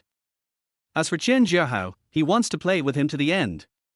Qin Tianzhu walked into the bathroom, took a shower, and changed into clean clothes. After finishing his work, he picked up his phone and called Xie Wanqiu. Qin Jiahao just came to pick up Wang Huan. Even if he goes home tonight, it will probably be very late. In this case, he should first ask Xie Wanqiu if it is convenient for her now. If it is convenient, he will still help her with overtime treatment. But he called several times in a row, but Xie Wanqiu didn't answer. Qin Tianzhu thought Xie Wanqiu had something to do tonight, so he lay down and prepared to sleep. But within 2 minutes, Xie Wanqiu called him again. Qin Tianzhu picked up the phone and quickly answered it, then asked her, are you busy now? I was just washing. Is there something wrong? Xie Wanqiu still had a cold tone. I want to go over and help you with your overtime treatment now. I wonder if it's convenient for you. Qin Tianzhu asked with a smile. When Xie Wanqiu heard that Qin Tianzhu was now after asking her for overtime treatment, a slight blush appeared on the side of his face and his heartbeat gradually quickened. After all, she had never been treated by Qin Tianzhu at this time of night. Even though she hated Qin Tianzhu, Xie Wanqiu did not reject his treatment, and even gradually began to look forward to it. Hasn't the treatment been completed during the day today? Why do we have to work overtime to treat him at night? Xie Wanqiu replied coldly to Li Wei. Judging from Xie Wanqiu's tone, it seemed that Qin Tianzhu did it on purpose to work overtime at night to help her with treatment. Because after I treat you at night, your sleep quality will be greatly improved. Of course, if you don't want to, forget it. After Qin Tianzhu finished speaking, Xie Wanqiu did not respond immediately. A few seconds later, just when Qin Tianzhu was about to continue speaking, Xie Wanqiu spoke again. Sure. I'll send you the address and you can come directly. Good. After Qin Tianzhu hung up the phone, he packed up and went downstairs quickly. He originally thought that the address Xie Wanqiu gave him was her private residence. But when he arrived, he found out that this was actually Xie Wanqiu and Qin Jiahao's home. Although Qin Jiahao also went to where he lived and had an affair with Wang Huan. But when it was his turn, his heartbeat quickened. Qin Tianzhu rang the doorbell, and the door was opened after a while. When Qin Tianzhu saw Xie Wanqiu, his blood immediately boiled. Xie Wanqiu, wearing a purple lace dress, was simply stunning. Chapter 36, working overtime and treating. Xie Wanqiu at this moment was completely different from when she was in the company, exuding a different kind of beauty. Purple has a special meaning for women, especially for women who appear cool on the outside but are very passionate on the inside. Purple is more suitable for them. Women around 30 years old look particularly charming in purple long dresses, especially those with lace collars. Of course, women in their 40s or 50s have a different style when it comes to dressing. Come in. Xie Wanqiu said this coldly, then turned and walked forward. Qin Tianzhu particularly disliked her arrogance, so every time he took revenge on her he was extremely ruthless. After walking in, Qin Tianzhu closed the door and quickly followed her into the bedroom. Xie Wanqiu lives not in Jiancheng Yiping, but in the villa area. The overall price is similar to that in Jiancheng Yiping. After entering the bedroom on the second floor, Qin Tianzhu asked Xie Wanqiu weakly, "Why did you ask me to come to your house?" Xie Wanqiu turned around and looked at Qin Tianzhu, and said coldly, "Why, are you scared?" Qin Tianzhu smiled coldly, "If I were afraid, I wouldn't have come. What's more, I'm here as a doctor to help you treat your illness. What do I have to be afraid of? He rarely. I come back to live here, usually I am alone. It's getting late, let us start the treatment now." After Xie Wanqiu finished speaking, she turned around. After seeing this, Qin Tianzhu smiled and turned her around, looking at her and said, "I'm here to treat you, not to take revenge on you. Lie down." After hearing this, Xie Wanqiu's face actually turned slightly red, and she seemed a little embarrassed. Perhaps, she has become accustomed to this kind of posture without realizing it. Xie Wanqiu herself did not expect that being retaliated would become a habit. Qin Tianzhu looked at Xie Wanqiu, took a deep breath, and began to treat her. "You need to completely relax and actively cooperate with me, so that the treatment can be most effective." Seeing Qin Tianzhu saying these to her seriously, Xie Wanqiu rolled her eyes at him with disdain, but still did as he said. As the treatment became more and more advanced, Xie Wanqiu gradually forgot that she was undergoing treatment and cooperated quite naturally. She even let out a cry from the bottom of her heart, which echoed throughout the entire room. Xie Wanqiu transferred 1 million to him for her treatment. Now that they had reached an agreement, he naturally had to be responsible for her wholeheartedly. Therefore, Qin Tianzhu was particularly attentive in the treatment tonight, and did a very good job in every aspect. The 2-hour treatment had exhausted all his energy. Xie Wanqiu, who was receiving treatment, naturally had no strength to get up, and she lay there motionless. Qin Tianzhu's mouth twitched slightly, and he looked at her with a smirk and asked, "How do you feel after being treated by me? Am I still qualified as a doctor?" Xie Wanqiu turned her head to look at him and replied coldly, "It's your real ability if you can heal me." After hearing this, Qin Tianzhu laughed softly. After resting for a while, he picked up his mobile phone and found that it was already 11 o'clock. "I have to hurry back and rest for a few hours, otherwise I will be tired tomorrow." He slowly stood up and said to Xie Wanqiu with a smile, "I'm going to go back first. You should have a good rest.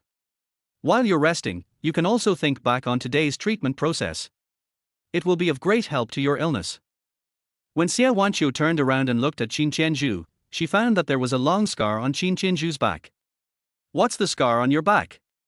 Qin Tianzhu sorted them out while smiling and saying, "This is what I left behind during the battle to defend the territory 8 years ago. How is it? Does it look more manly now?" Chapter 37 Treatment is addictive. "Have you been a soldier?" Xie Wanqiu asked in surprise. She never imagined that this bastard in front of her had actually participated in the territory defense war 8 years ago. Especially when she thought about the beginning when Qin Tianzhu sent her that video and threatened her. Xie Wanqiu could not connect that bastard with the hero of the territory defense war, and she could not believe that Qin Tianzhu was that person. Qin Tianzhu packed his clothes, turned around and looked at her, and replied with a smirk, "I'm so tall and mighty, don't I meet the standard?" But Xie Wanqiu heard another meaning from his words and glanced at him with disdain. "You look like a big asshole no matter how you look at it." Qin Tianzhu laughed happily after hearing this. The way he treated Xie Wanqiu really made him a bastard. "It's getting late. I won't stay overnight. You should go to bed early too." Qin Tianzhu said this without turning his head, then he raised his right hand and waved it twice towards Xie Wanqiu behind him, then opened the door and left quickly. Originally there were several servants in the villa, but since Qin Tianzhu was coming over, Xie Wanqiu asked them to leave temporarily. After all, she and that bastard Qin Tianzhu haven't officially obtained their divorce certificate yet, so she still has to be more considerate. This bastard is really narcissistic, as if no one cares about him staying. Xie Wanqiu pulled the quilt a little angrily and slowly lay down. But compared to his eyes, the long scar on Qin Tianzhu's back appeared in his mind again. I didn't expect this. This bastard actually participated in the battle to defend the territory that year, but he looks like a bastard to me. A big bastard who is despised by everyone. When Xie Wanqiu was thinking about these things in her mind, she had already been silently paying attention to Qin Tianzhu, but as a woman of her status, she naturally would not admit it. After Qin Tianzhu returned home on his electric scooter, he took a shower and went into the bedroom to rest. At 9 o'clock the next morning, Qin Tianzhu yawned and slowly sat up. Because he went to see Xie Wanqiu for overtime treatment late last night, he was still very sleepy after waking up at this time. Even the whole body feels a little sore. After calming down, Qin Tianzhu got up and packed up. After packing up, I went out. I rode my electric scooter to the bottom of Dingxing building, put the electric stove in a fixed position to charge it, and then quickly went upstairs. But as soon as he came out of the elevator, he ran into Lin Yuqi head-on. Today Lin Yuqi was wearing a white shirt, a black skirt and a pair of black leather boots. With a ponytail and a pair of simple earrings, she has a different kind of beauty compared to her usual arrogant image in the company. Manager Lin looks so beautiful today. Lin Yuqi glanced at him with disdain. What time is it that you just came to the company? Do you think you own the company? Get back to work.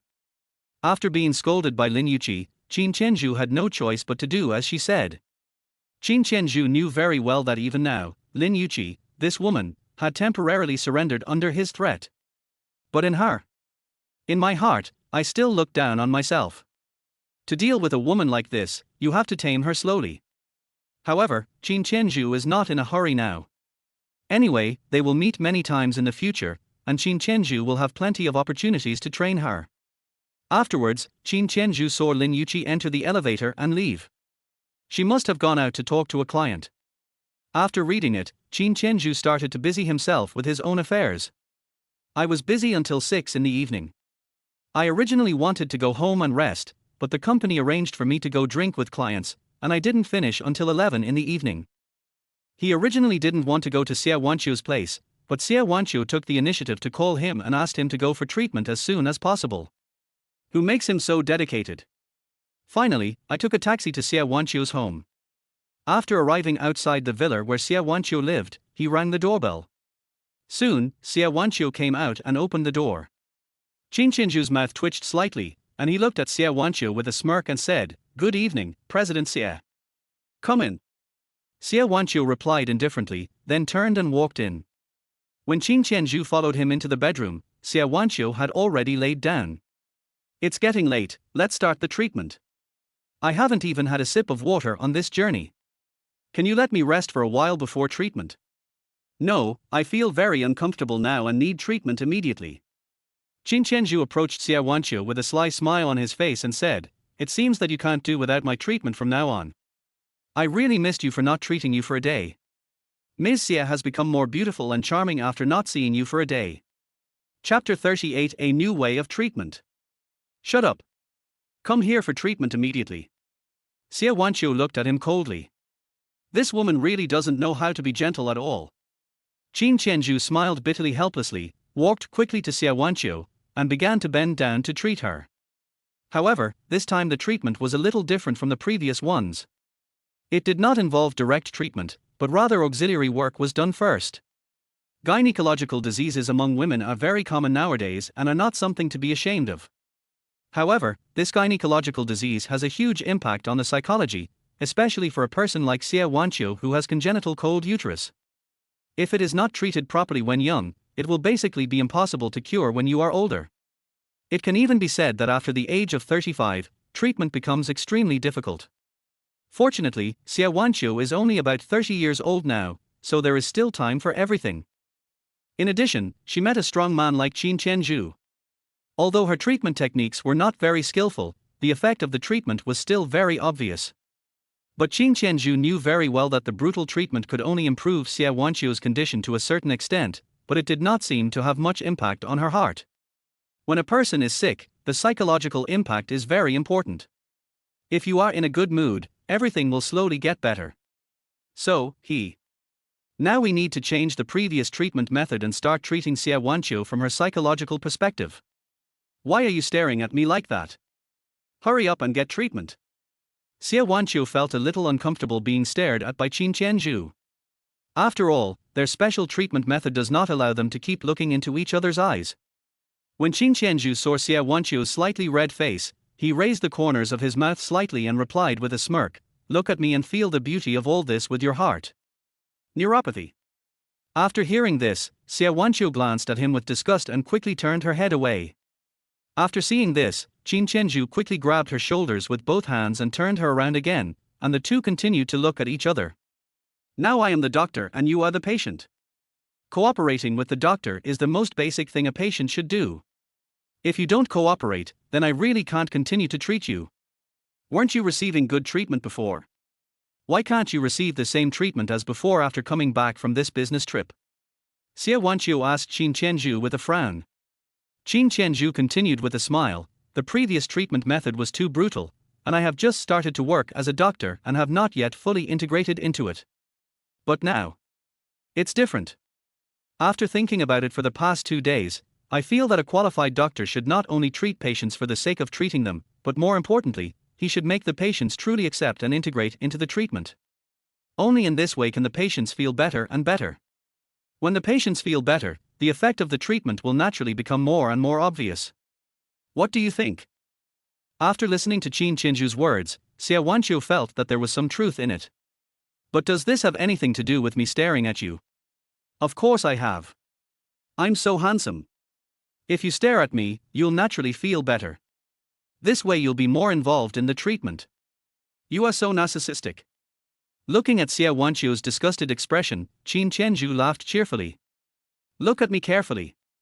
When you start to feel unnatural, or even blush, and then begin to show some inexplicable expectations, we can officially start the treatment." After listening to Qin Tianzhu's words, Xie Wanqiu had no choice but to cooperate with him. The two of them just stared at each other for several minutes, and Xie Wanqiu suddenly blushed. But it was not because Qin Tianzhu was too handsome, but because Qin Tianzhu had actually started to treat her when she was not paying attention. Chapter 39: 3 hours of intensive treatment. Xie Wanqiu reacted immediately. She was about to speak to Qin Tianzhu, but was stopped by a look from Qin Tianzhu. Qin Tianzhu smiled wickedly at her and began to treat her formally. During this treatment, Qin Tianzhu did not use a brutal approach, but instead used a combination of gentleness and firmness, giving Xie Wanqiu an unprecedented treatment experience. Although her congenital cold palace disease was very cold and even made her feel extremely painful, at this moment, under Qin Tianzhu's careful treatment, she felt unprecedented warmth and care. Gradually, Xie Wanqiu devoted herself to the treatment and cooperated with Qin Tianzhu. Qin Tianzhu could naturally feel this, so it seemed that he was right to change the treatment method. Getting sick can only be prevented but cannot be avoided directly, let alone a rare congenital gynecological disease like Xie Wanqiu's, for which there is no chance of prevention. But what Xie Wanqiu can do now is to accept all this and cooperate with Qin Tianzhu's treatment to the greatest extent possible. Xie Wanqiu was completely selfless at this moment, but she didn't realize it herself. Maybe Qin Tianzhu treated him too attentively. After all, it is really difficult to become a qualified doctor. Even though Qin Tianzhu was very tired now, he still gritted his teeth and persevered for the sake of Xie Wanqiu's illness. After all, like Xie, a perfect patient like Wanqiu is hard to come by, so naturally he has to treat her with all his heart. During the treatment, Xie Wanqiu's sweat gradually flowed out, and her uneven breathing was enough to prove that tonight's treatment was very successful.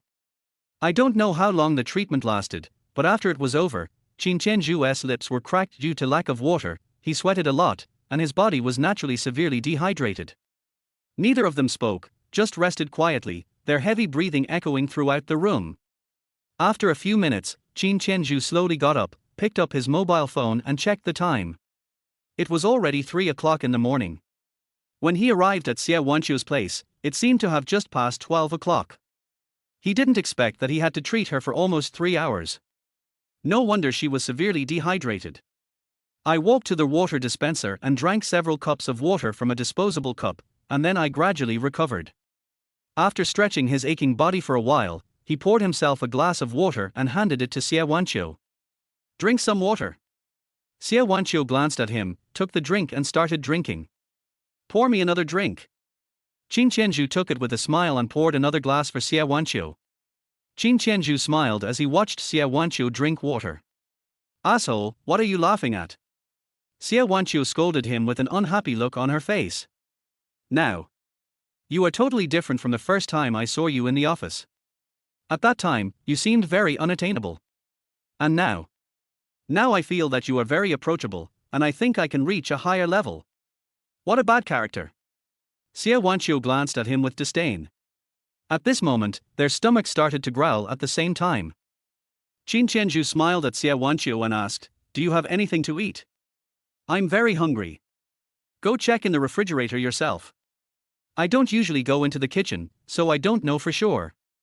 After hearing this, Qin Tianzhu packed up and walked out of the room. After walking into the kitchen and taking a look, he returned to the room and asked Xie Wanqiu with a smile, "There is beef and hot dry noodles in the kitchen. I can make fried noodles and tomato egg soup. Do you want to eat? You do it first. If it tastes too bad, I'd rather eat bread." Afterwards, Qin Tianzhu walked into the kitchen and started to get busy. 10 minutes later, he came out with 2 plates of beef fried noodles, and called to Xie Wanqiu, "It's ready, come out and eat." Xie Wanqiu walked to the dining table and seemed to have an appetite after looking at the beef fried noodles and tomato egg soup made by Qin Tianzhu. He sat down quickly, picked up the fork and took 2 bites. "I didn't expect that this bastard's beef fried noodles were so delicious. It doesn't seem that bad." Chapter 40. The addiction to treatment is getting stronger. How is it? Does it taste good? Better than your bread with crackles on it, right? Qin Tianzhu asked Xie Wanqiu with a smile. "It's okay." As Xie Wanqiu spoke, she ate with big mouthfuls, never stopping. Qin Tianzhu smiled happily after seeing this. He knew that Xie Wanqiu was a stubborn woman and would definitely not admit so easily that he cooked delicious food. Qin Tianzhu has been very sensible and independent since he was a child. He started learning to cook at the age of 8. During college, when he worked part-time in a big hotel, he even secretly learned from the chef for a period of time. Since he married Wang Huan, he has always been the one cooking. Wang Huan is a woman with a very picky mouth. Even if Qin Tianzhu is busy at work every day, he will find ways to cook different kinds of meals for Wang Huan, otherwise Wang Huan will lose her temper. But he is also very grateful to Wang Huan. If it weren't for Wang Huan, his cooking skills might not have improved so much. Qin Tianzhu's cooking skills are not that great now, but he can cook all 8 major cuisines of Kyushu, and they are all very authentic. Beef fried noodles like the one we had tonight is simply child's play. It's a pity that even if he could keep Wang Huan's stomach, he still couldn't keep her heart. Qin Tianzhu drank a few sips of soup first, but just as he was about to pick up the plate. While he was eating fried noodles, Xie Wanqiu suddenly snatched the plate of fried noodles from him. "I'm very hungry. Go and fry one for me." "I?" Before Qin Tianzhu finished speaking, Xie Wanqiu had already started eating. Qin Tianzhu looked at her helplessly. The kitchen is out of hot dry noodles, and there are no other noodles either. "How do you want me to fry them?" "Then go to the kitchen and get some bread to go with your soup." "No, are you talking like a human being? Didn't you just say it wasn't tasty? If it wasn't tasty, why would you eat so much so quickly?" Qin Tianzhu was completely speechless about this woman Xie Wanqiu. She was really extremely arrogant. "There is no way, I am really hungry." Even though he particularly hated eating bread, he had nothing else to eat now, so he could only fill his stomach with this. Qin Tianzhu got up very reluctantly and walked into the kitchen. He picked up a few slices of bread and started eating with the tomato and egg soup. While eating, he looked at Xie Wanqiu unhappily. Xie Wanqiu didn't leave any food behind and finished both plates of fried noodles. Then she had a bowl of soup. "Are you born in the year of the pig? You eat so much." Qin Tianzhu asked her with a frown. "Asshole, you are the pig. I'm going back to the bedroom to rest. You can wait until you finish eating. Then wash and clean all these before leaving." "No, I'm here to help you heal your illness. How can I be considered a member of your family?" But Xie Wanqiu didn't listen to his complaints and quickly went back to the bedroom. Qin Tianzhu cursed in his heart with an unhappy look on his face. "What the hell have I done wrong?" After Xie Wanqiu returned to the bedroom, she lay down and turned off the light, but she did not close her eyes to rest. She was thinking about Qin Tianzhu. She was surprised by how Qin Tianzhu cooked today. How could the food he cooked be so delicious? Although she was extremely disgusted with Qin Tianzhu when she first came into contact with him, she didn't even open her eyes to look at Qin Tianzhu. But the tall and mighty Qin Tianzhu forced Xie Wanqiu to admit that he was indeed the best person to treat her illness. What she didn't expect was that a bastard like Qin Tianzhu actually participated in the territorial defense war that year and had such good cooking skills. Will such a man really be poor in the future? Could it be that I am too prejudiced against him? He retaliated against me in the same way before, and it doesn't seem to be entirely his fault, right? As Xie Wanqiu thought about it, her whole body curled up and her face became redder and redder. Even though she didn't want to admit it, the fact was that she had gradually accepted Qin Tianzhu as a bastard.